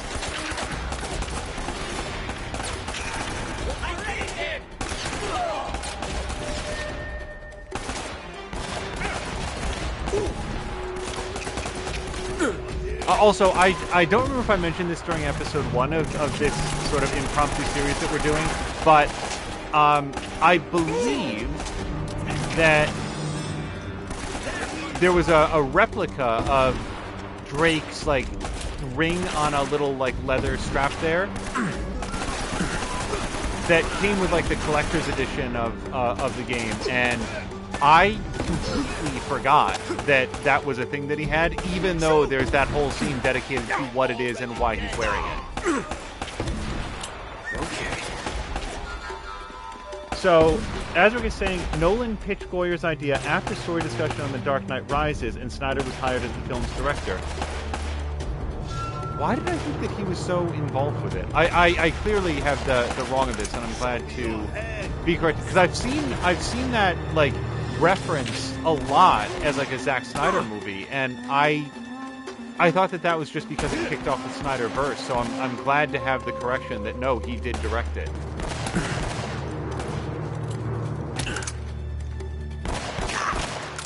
Whoops. Hold on, no, I definitely want this.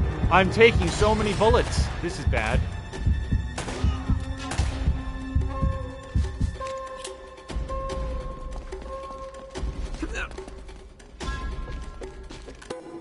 Also, there was like this thing to it that like, I guess Jonathan Kent wasn't entirely convinced of Clark's, like the degree of Clark's power. Like, you don't know how powerful he is. You don't know that he's Superman.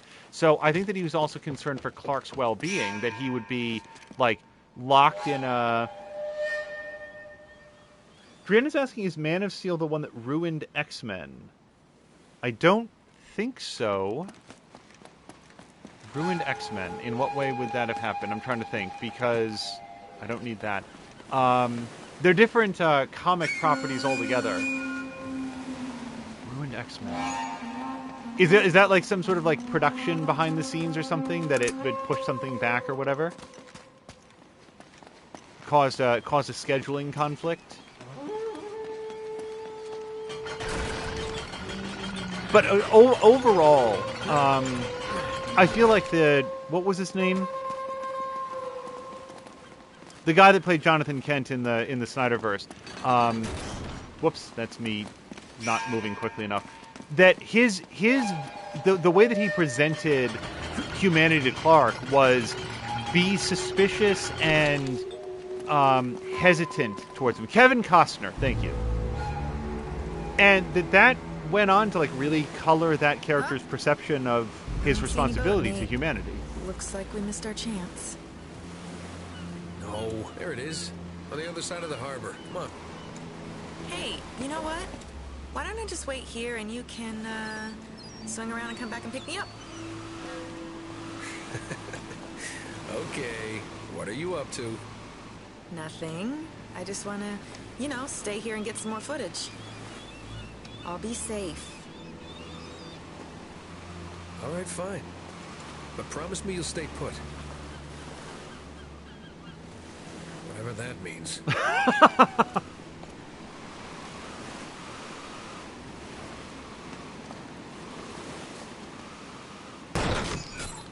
Oh, it's another shoot the lock. Hey, Elena, stand back. I'm going to shoot the lock right next to where you are. She's not right next to him this time. I just feel like it's a habit he should start to develop.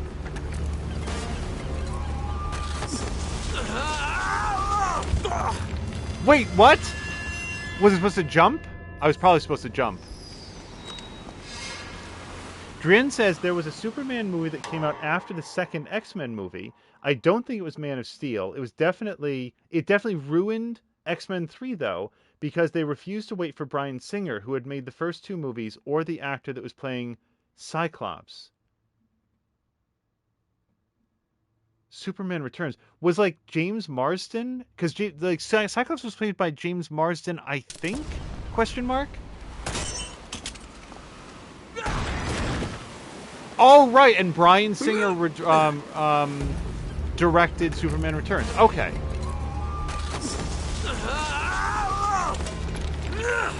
Oh, I did not see the X. I'm still pressing X.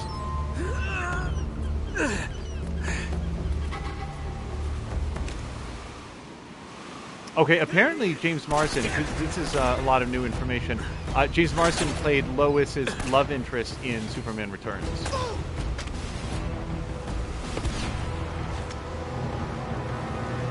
Whoops. Every time that happens, that's me pressing the wrong button to reload.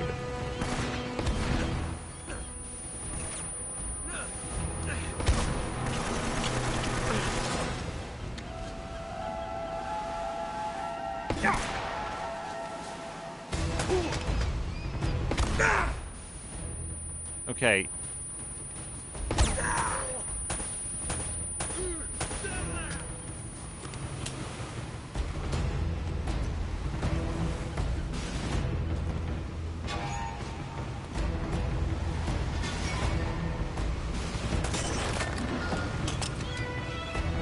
All right.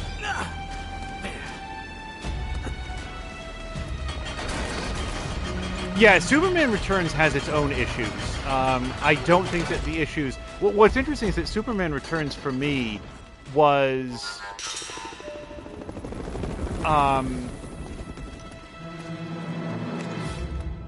like, Brendan Routh really nailed the... You gotta be freaking kidding me. The, like, design mandate... Oh, hello. Like, we are doing a direct sequel to Superman 2. Be Christopher Reeve. Be that exact vision of Superman. And he really nailed that. And for the record, I think that Henry Cavill does a great job of, like, what he's asked to do. I would just like him to be asked to do something a little bit more... I don't know that nuance is the right word, but considered? Now I'm pissed. Oh, are you pissed, Nathan? Because I don't think that's going to last very long.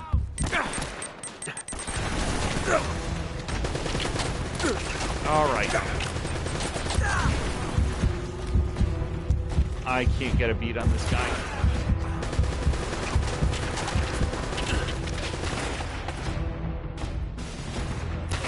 Shoot him in the leg? Anything at all.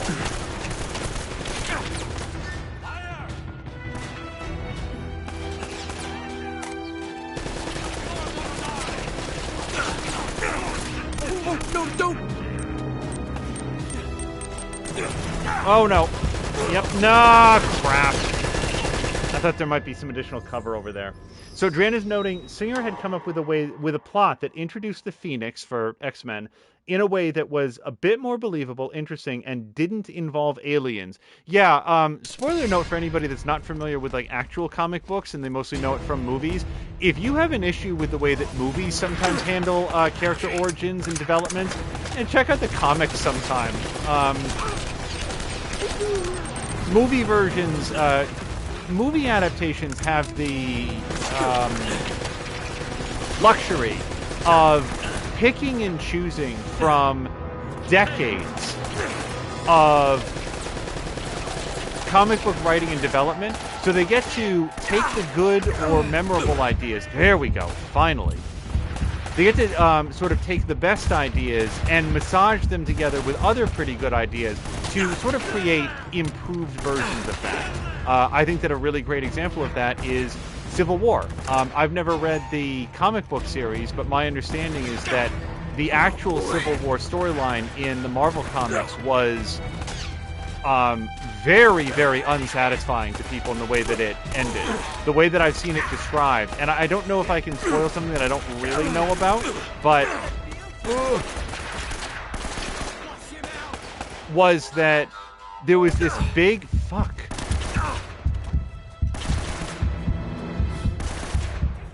This big ideological conflict set up between these two different sides of the Marvel sort of superhero universe, of whether or not superheroes should be forced to register and so forth. Like, that part is all true. True to the comic. But ultimately, they just, like, stop. They just, like, at one point just set aside their differences, and it never really gets resolved. That's how I've heard it described. If others have read it, I'm sort of talking about things that I have heard about, but not read myself, which is always an interesting way to review things. Here's what I've heard from people that didn't enjoy it. Dang it! So Drienne strongly disagrees. Drienne is saying that the comic book version of Civil War was much, much better than the movie. Hell yeah.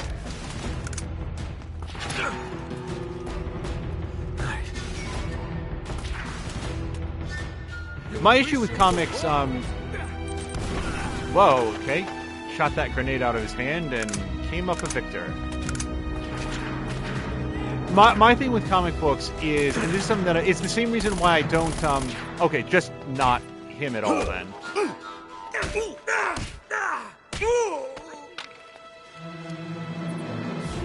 It's the same issue that I have with subtitles, is that I lack the discipline to not read ahead. And I feel like I am self-spoiling when I try to read a comic book, because, like, I'll flip the page, and there'll be, like, so much to look at, and I'm looking at all of the, like, artistry before I am reading the words. Shit, man.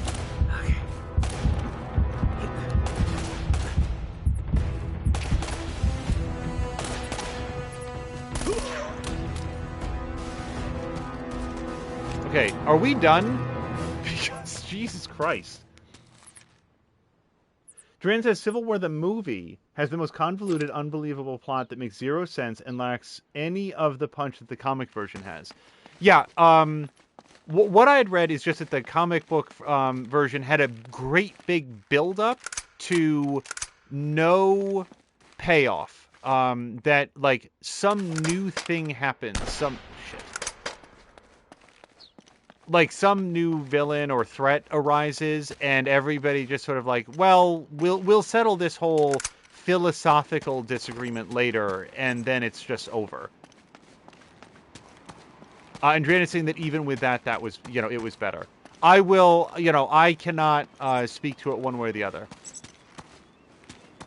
I'm sort of sharing what my understanding of it is. Well, there's that gun emplacement. I probably could have come up here and taken care of that second wave of guys. The thing is, because I did enjoy the Civil War movie a whole bunch. And that's why I've seen it often employed as an example of, what if we took that idea and we changed it up to something that is more understandable and has the payoff that people were expecting, where this ideological division goes on to have ramifications for a number of movies later on. Oh, hold on. Get this all on the boat now. Hey. Let's go, let's go. How did you get here? You really need to see this. Now is really not the best time. No, Nate. What are you doing? You really need to watch this. Just... What? Don't forget the stuff on the dock. And... Hello. He's alive. Huh. Hurry up. I don't know, Nate. I mean... How much do you trust this guy? It's not exactly like they're holding him at gunpoint. I know. We got to get the hell out of here. Yeah, it seems weird.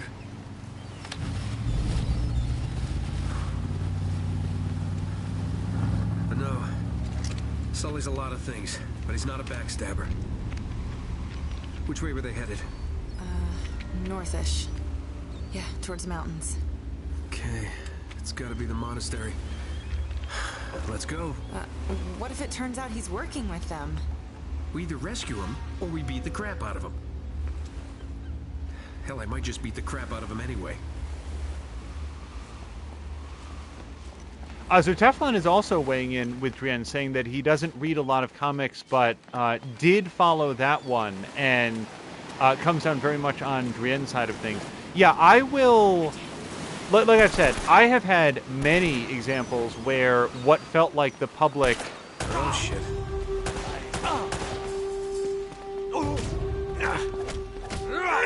consensus on something was very far apart from where I came down. We talked, I think, just last episode about how much I enjoyed The Amazing Spider-Man.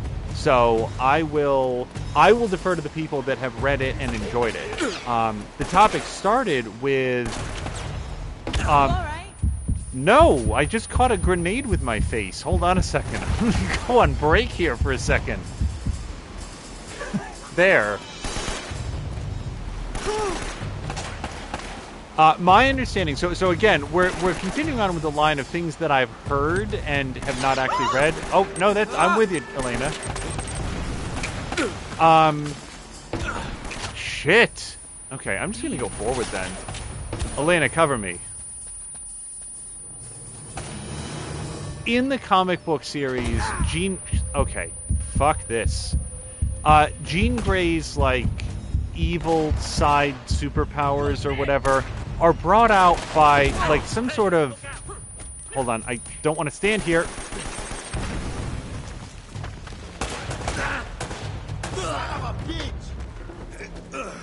Like, the Tal Shiar aliens, they are, like, a thing that are happening in the X-Men universe, and I've read a synopsis of this at some point, and it's just like, man, this sounds dumb. And maybe it's not as dumb as if you follow the storyline, but the idea of what Drienne said, of Bryan Singer having introduced a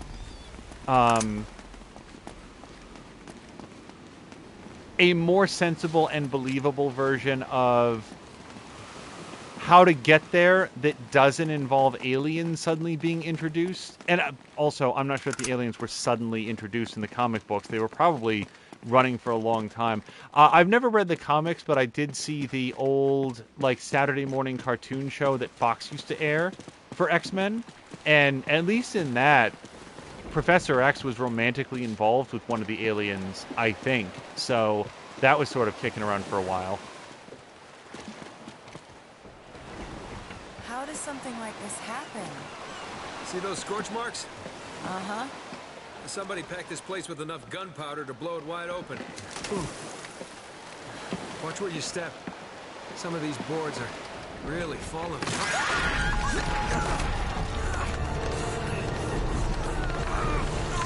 I can't hold on! Give me your other hand! You've got to let it go! Damn it!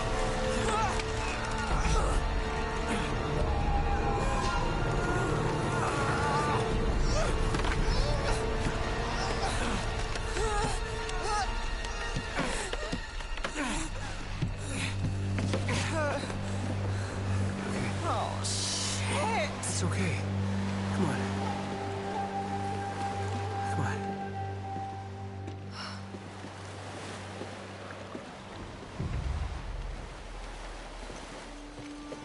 We could legitimately do an entire podcast that's just what Angels heard about comics, and then people who've actually read them could set me straight. I think it might actually be fun. Like, you know, actually, I'm not. I might already be out of ideas. Oh, you know what else? Okay, so here's a fun thing that I've never read in the comic books, but I'm aware of. So in a lot of, like, modern retellings, Spider-Man gets his black suit, which turns out to be the Venom symbiote, from, like, a space mission that returns to Earth. And the symbiote sort of, like, came along and just by happenstance gets itself attached to Spider-Man, and then he wakes up and he has a black suit that makes him more powerful, but also begins to make him more power-hungry and twist his morality around so that he also becomes more violent, right? So that's the version that I and most of my friends were familiar with. Well, in the comic book series, in this next edition of What Angels Heard, the original version had to do with Spider-Man goes to some place called War World. I think that's where it was, where he was participating in a series of gladiatorial, like, combat challenges that may also have involved the Incredible Hulk. I'm trying to remember if that was a thing as well. Thank you, Elena. And the black suit sort of came from there, and it was honestly just introduced as being like a style change. Like, here's your new battle suit, Spider-Man. The whole red and blue thing isn't working for us, so here, now it's all black.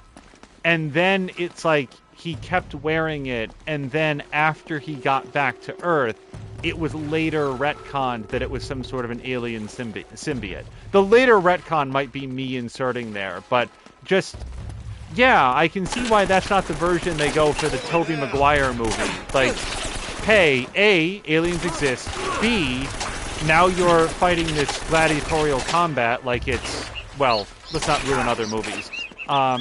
And C, okay, that feels good. Got a little achievement there.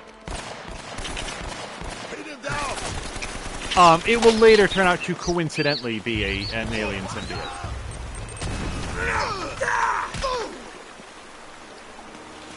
Really? This river ought to take us right up to the monastery. All right, monastery onward.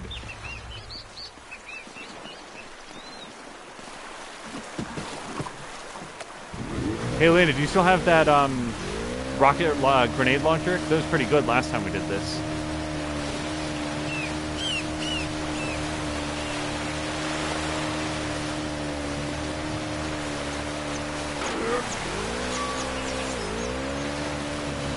Okay.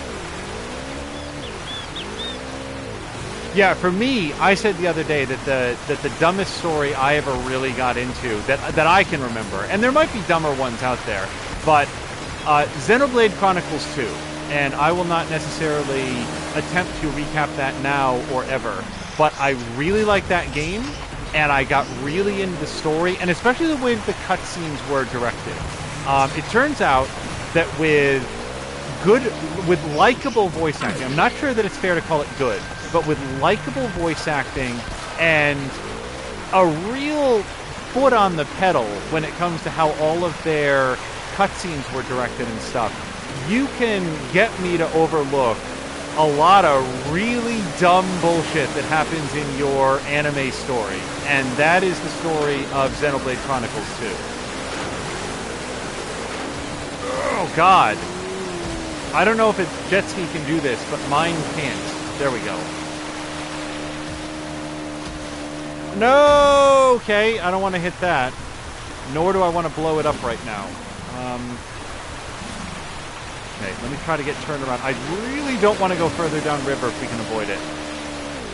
To give you guys a sense, because, like, the storyline is way too long and weird to try to describe here, but for real, this next thing is going to sound like it's me joking, and it's not. The premise, this is not the story, the premise of, like, the background world lore that exists in the world of Xenoblade Chronicles 2 is that, for lack of a better phrase, Pokemon exist, but they're not animals, they're hot anime girls, and you get them by grabbing a hold of, like, a crystal that either kills you or maims you or gives you access to an anime girl. And then the anime girl is, like, physically an adult, but mentally has had her memory wiped. So she has no memory of any previous driver, that's the word that's used for this, no memory of any previous relationship that she's ever had. She does have a personality, but she's mostly a completely blank slate.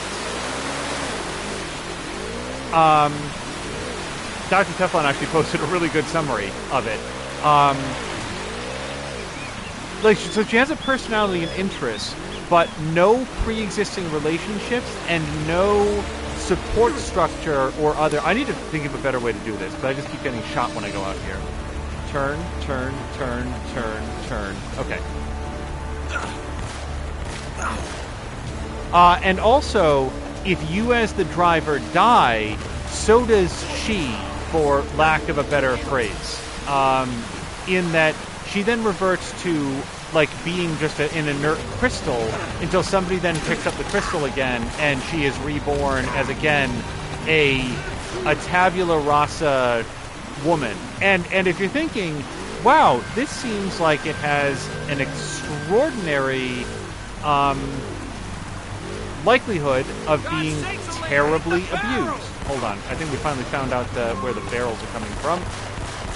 Just get rid of that. Elena has infinite bullets. She's very much like Ellie of the infinite knife stabs, so we're going to make use of all of the shots that she can fire.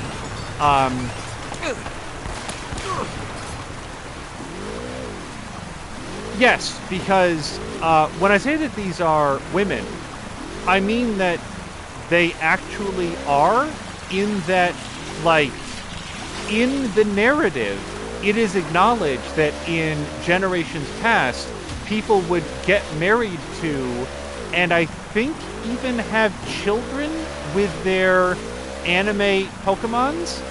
Yes, as Dr. Teflon says, they are 1,000-year-old teens. Also, Dr. Teflon said, it's a game about compromise. This is very accurate. Game about compromise. Would you like this cool battle system, even though it includes huge anime titties? And yes, that is the experience of playing the game. It is a very, it's a very inventive and interesting, not always effective, but interesting battle system married to a world design that is shocking to the conscience. And also, by the way, like, I really want to stress, I have not discussed the story yet. This is just like the world that everybody lives in. This is the reality that the people in this world are living with, and it is as normal to them as you and I talking about the three branches of American government. It simply is the way that their society is structured. And by the way, if somebody will no doubt has already sent a private message that because they're watching this in the video and they're already clarifying, well, not all of the Pokemon are anime women. They, you know, some of them are also like a tiger or an anime woman who is part light bulb and other sort of forms that they take. And yes, technically that is true. But for sure, the main theme of Xenoblade Chronicles 2 is Pokemon, but young women.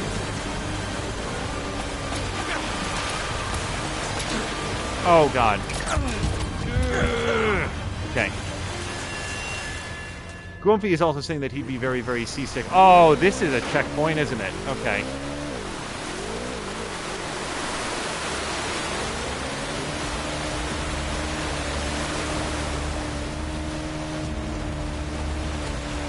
And the amount of hand-waving that goes on in this game about, like, yep, that's just the way that it is.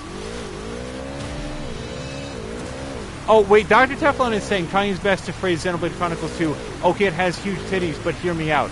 No. I am not defending this game at all. I think that everything that we're talking about is super gross, and it is enough to put me or anyone else off of the game. It is very much as Teflon had said earlier, that it is the... Hold on a second, because Mia said, you know, I had a really shitty night last night and told Angel I was looking forward to him making me laugh today, and then he decided to talk about Xenoblade Chronicles 2. Alright, we will move on to other topics, but, yeah, no, let me be clear, because I don't want to be misunderstood. I am not in any way defending or advising other people to consider this acceptable. I think that the world of Xenoblade is, it is easy for me to foresee. Oh my god. Oh god. So I'm trying to line up a shot against that guy that doesn't involve me taking another one of his signature rockets to the head. And this water is moving very quickly. You know something? Maybe we'll just try to go past him. What's the worst that could happen? Alright, all of this. Serpentine, nope. So I gotta take out at least some of these guys.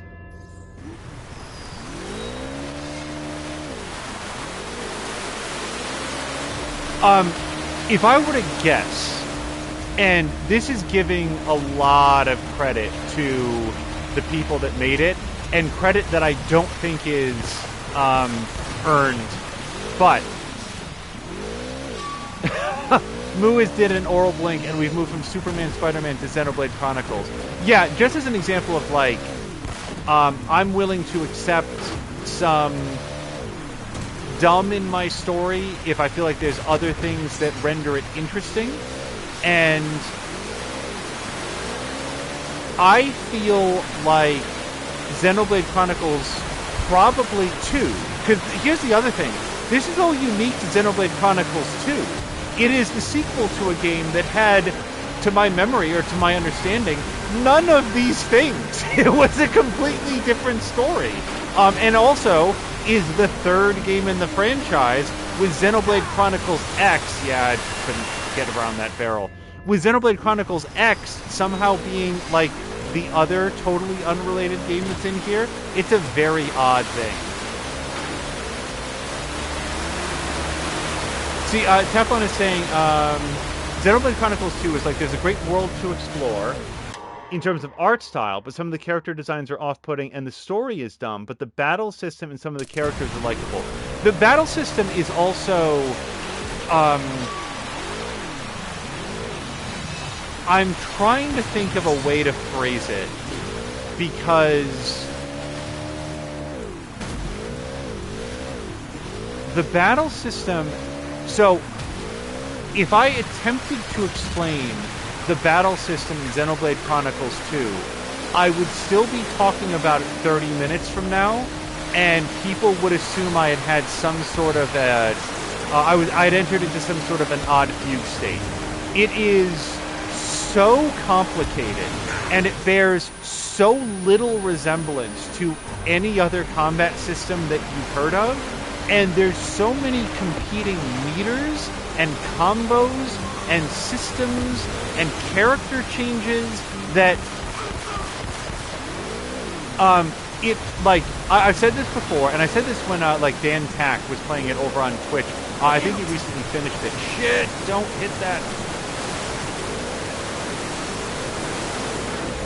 Before I could understand the basics of the combat system, son of a bitch! Before I could understand the basics of the combat system in Xenoblade Chronicles 2, I had to watch multiple video tutorials from different creators, and then sort of cobble together a rudimentary understanding of what it did, of how it worked, and then from there experiment with it until I actually figured it out. I swear to God.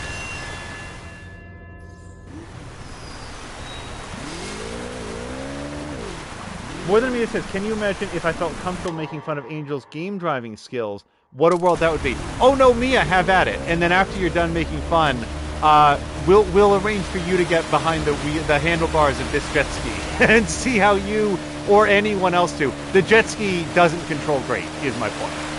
But no, by all means, like, yeah, this is rough to do. Adrian also said, I kind of feel... Hold on. I went to look at chat. I mean, you might be more qualified than I am, Mia, because I would just be searching for the first high waterfall I could find and throw the jet ski off of it.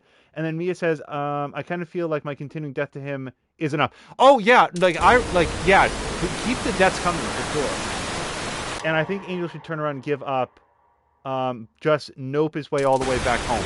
Well, that was Drake's vote, and Elena overruled him, which I did think, like, was it Teflon, I think? No, it was Mirinda, I think, had noted that's very much not the way that games are made. Shit. I want to get around that. Okay.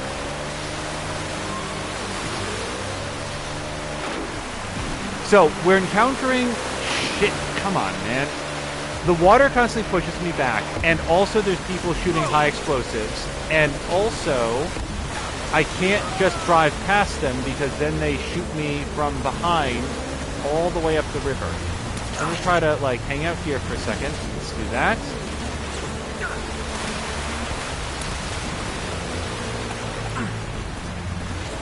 Let me peek around here. Okay, I feel like I'm getting... Yep, hold on. Shit. There's so many guys shooting. There's a couple sections in Uncharted 2 that I have a similar problem with, that I know in advance, okay, this is going to be a real sticking point, because this is like, I know that I have a history of dying many, many, many times here. Okay, that's... Grumpy wants to know what kind of river has an infinite supply of exploding barrels. In this case, one that has men further upstream that are throwing the exploding barrels into the river. Now, why they're doing that is an entirely separate question, because do they all know that Drake is coming up the river, and they've determined that their 900 barrels that explode on impact is the best way to stop him? Because at the moment, I gotta say, just having guys with guns is a very effective way to stop it.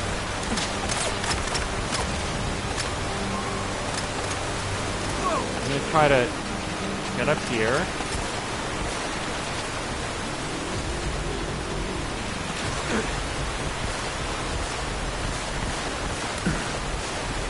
Okay, now, there's one more guy right around the corner. I'm just gonna wait for whatever damage to do is done. Okay. Damn it! Okay.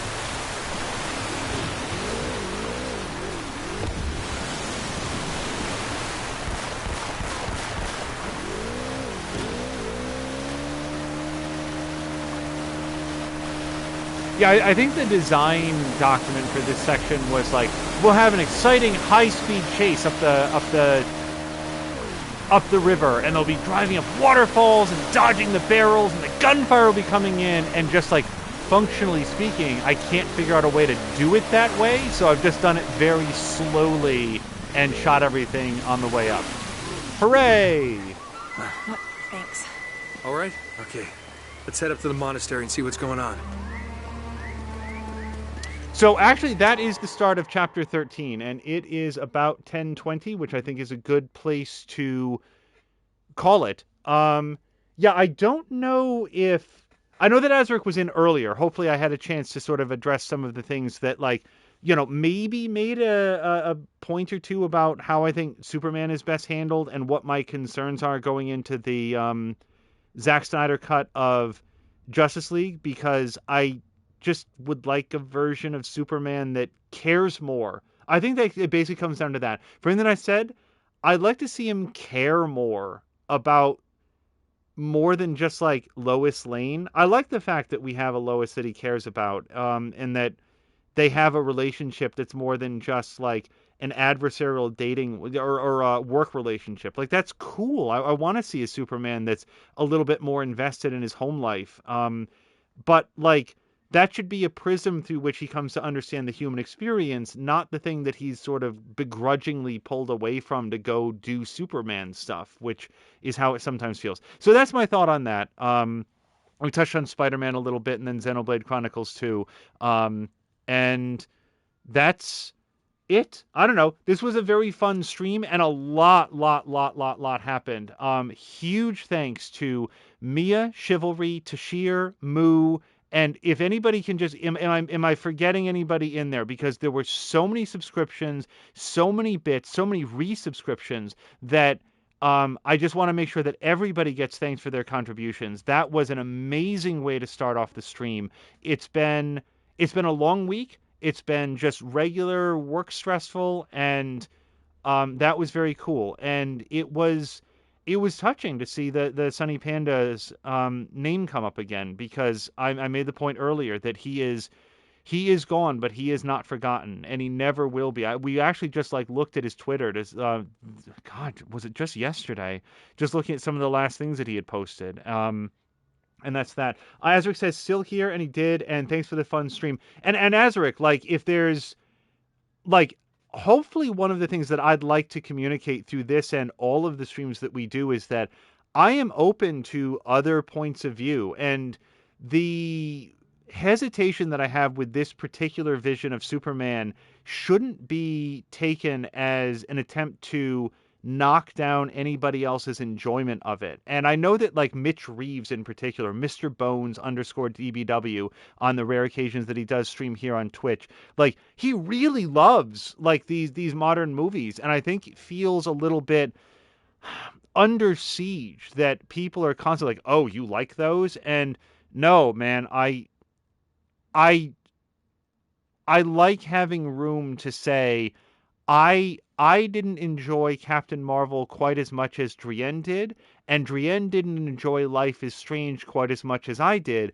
And that's cool. And we can talk about the things that we liked about it and what didn't work, and that those can be fair points of criticism that don't seek to diminish the fact that the other person enjoyed it. Off the top of my head, I really liked, here's some things. I really liked Batman Begins. I really liked The Dark Knight.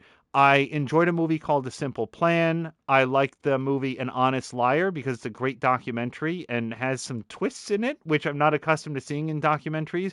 I'm a big fan of Lake Mungo. I am almost irrationally a fan of the movies Children of Men and Minority Report, and I bring them up all the time as movies that I think are extraordinarily well made, that I like a lot. This is me saying, here's a lot of things that I like that probably people in chat are like, oh, wow, I didn't really enjoy that very much, or just sort of like bounced off me. And that's cool. That's fine. So that's just me sort of making my pitch that, sometimes I like things, sometimes I dislike things, sometimes I enjoy things and still look at them and say, and this is an aspect that can be better. And hopefully that's cool with people, because I'm not a big fan of tearing down what others love. So that's that. So let me just take a quick look here. 33 deaths is a good run, says Groovy. Drienne says, for sure, it's okay to love whatever you love as long as it harms nobody. Go for it. Mia says, it used to harm me that Mia loved The Mist. Upon recent viewing, I've seen the error of my ways. Well, that's interesting. I didn't realize that the recent viewing had an impact on that. Also, the recent viewing of The Mist, here's my I always say I'm going to tighten up these outros, but it's where we have a chance to just sort of like chat for 1 second that isn't a Death Plus or a Gunfire Hail. When we were watching that, I looked up like, what the hell happened to Alexa Davalos? Because it seemed like she was in like so many things for such a short period of time, and now I haven't seen her for years. And then it turns out that she's a main character in Man in the High Castle, which I just haven't seen that yet. Like that's been on our list here to watch any time, and now it's more reason to watch it because I really like her in The Mist, and I liked her in, like, she was the good part of Chronicles of Riddick, and boy, that wasn't a very good movie. So that's saying something. And she was in a bunch of stuff for a very short amount of time, and I was always like, man, what did happen to her? And so Mia's saying, I told you this. Probably, but that, like, I don't remember that. Like that, and I only remember it now because Mia recently had that viewing party, and I think that was when we went to go look at it. What else? I didn't have anything else. We should end it here. Mia's saying that I hate her. No, I just have a memory like a sieve when it comes to celebrity. Celebrity kind of like bounces right off me a lot because there's a limited number of people whose careers that I find interesting, and then everything else is like, man, I haven't seen C. Thomas Howell in a while. Whatever happened to him? And then I'll go look and remember, oh, right, I looked him up 6 weeks ago and still doing whatever that is. I have no idea what he's up to now. So anyway, let's go find somebody fun to raid. But let's see, there's a few things that I want to shout out on the imminent horizon. One of them is Horizon Zero Dawn, which Drienne Levode will, I think, be playing tomorrow. That'll be on a little bit after Mia does Frightening Fridays. Drienne Levode has been playing all the way through Horizon Zero Dawn, and that game is great. I continue to be impressed by how great it looks and how much I enjoy the presentation of the world and the characters. And if you have either played it for yourself or otherwise don't intend to play it, please definitely check in with Drien Lavode. That's DRIEN_LAVODE. That will be happening after Mia's continuing adventures in Dead Space 3. Tomorrow will be her second return to live broadcasting. She was on break for a little bit because she was recovering from surgery, but took what I thought was an awesome move of pre-recording several streams that could air during her recovery time. She, like us, takes it very seriously that people subscribe. Let's circle back to that huge hype train that people kicked off. That means a lot, and it means a lot in a way that engenders some feeling of responsibility, that when people pour their money and their faith and their shout outs into what we do here, we want to make sure that that trust and that investment in the future, and a subscription is always an investment for what comes next, right? So we want to make sure that we're putting up a constant stream of the style of content that you guys are subscribing to see. And Mia feels the same way. And she pre-recorded so many streams because she wasn't sure how the recovery was going to go, how long it was going to take. And like us, like, she has a schedule that she wants to stick with and wanted to make sure that that was fulfilled. So she pre-recorded all those streams, and it was so impressive that we got to like hang out and have Mia in the chat and still have regular Mia time. And thanks to her for doing that, because that was an idea that she pretty much came up with, and there were some troubles getting the reruns to fire, so she started like airing them as like live broadcasts of pre-recorded material. It was a lot of fun, as Drienne says. So anyway, Wednesday was her, like just yesterday, was her first return, her first live stream since recovering. It was Wolf Among Us episode 5. We won't say anything about the season, but man, what a ride that series is. Very much looking forward to season 2. And tomorrow will be the continuing adventures of Dead Space. And that will be coming after Tashir and Patiken at Petieken, and Tashir Games, that's Tasherre Games, will be, I believe, concluding their co-op playthrough of It Takes Two. We talked about that a little bit ago, and what an impressive game that is. I don't know if Grumpy was here before, but for real, I would love to see an Aimu and Grumpy playthrough of that. I would love to see a Mia and Chivalry playthrough of that. I would love to see, just pick any two people that get on well enough, and that would be a great game for them to play. Because even if you've seen it, even if you've seen some of the puzzles, it's just such a colorful and well-realized world, and they put so much thought and effort into it. Grumpy is asking, got a good divorce attorney on retainer. I think that is a game about bringing people together. I earnestly do. Oh, and Drienne. Drienne could play it with Tristan. Drienne could play it with Mormaru. I think that it would be a great time. I think that you guys would have an awesome adventure through it. So that's all coming up.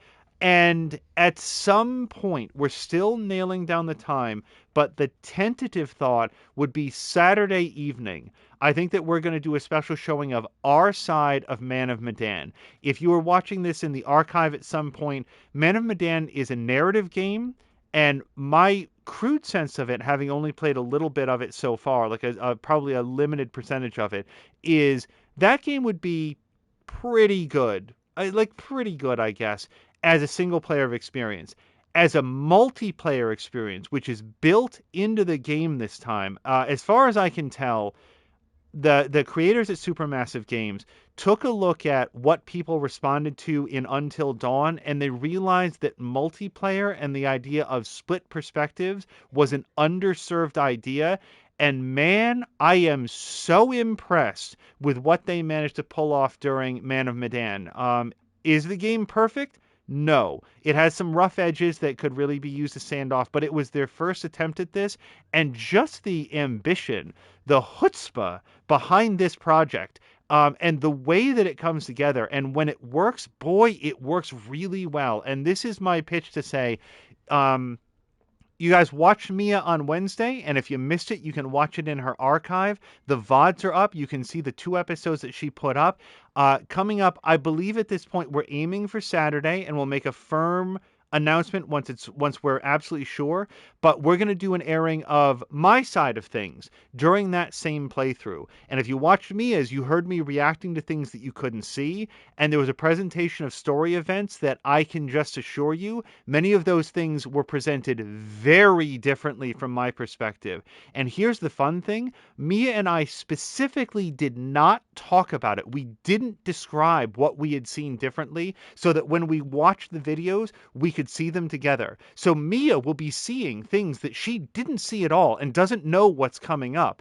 She might have an inkling, as I did, based on like the way things come together, but I think that we're going to be showing that this Saturday, and then we're going to be returning to a live playthrough where we're both going to be live. You guys will be able to have both streams up, and we will be able to see together what happens next. So we're going to be doing live playthroughs of that until it's done, and I think it's safe to say that Little Hope will be following swiftly thereafter, because I want to see how these developers continue to hone their craft. Drienne says, I don't think Mormaru would like all the color and movement in It Takes Two. I would enjoy streaming it with you, Moo. Oh, that would be a lot of fun to see. And you probably wouldn't need a divorce lawyer after that. Because unless partway through Moo turns 45 degrees to Grumpy and says, we're through. This game has shown me the error of my ways, and now I'm going to go live as a wood puppet. Anyway, let's see. Mia says...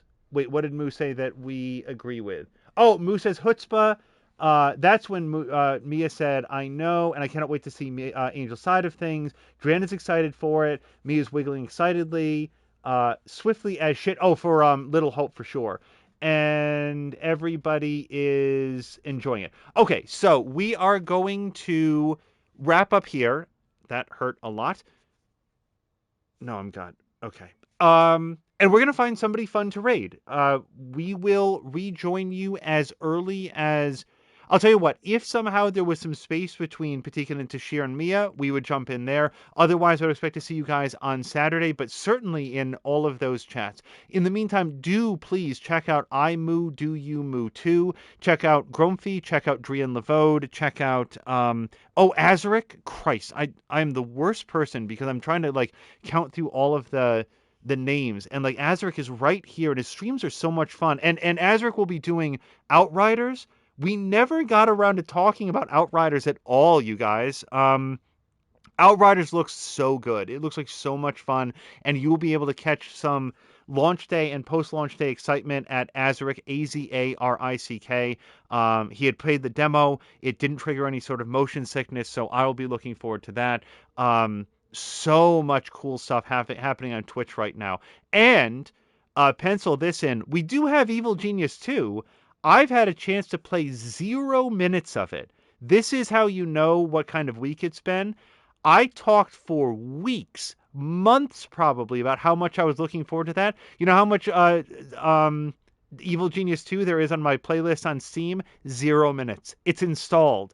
I haven't had time. I think I might have opened it once to check the settings, and I haven't been back to it. So look for a stream of that coming up as well.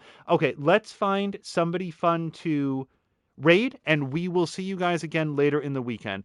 Thank you guys so much for hanging out. Thank you guys so much for the conversation and the amazing hype train that kicked off earlier. That level of support is always astounding because we are so happy to just hang out with you guys and have great conversation and to hang out in your streams respectively, that it really is very, very touching. So thank you very much. With that, we're headed out. You guys have a great evening, and we'll see you later in the weekend.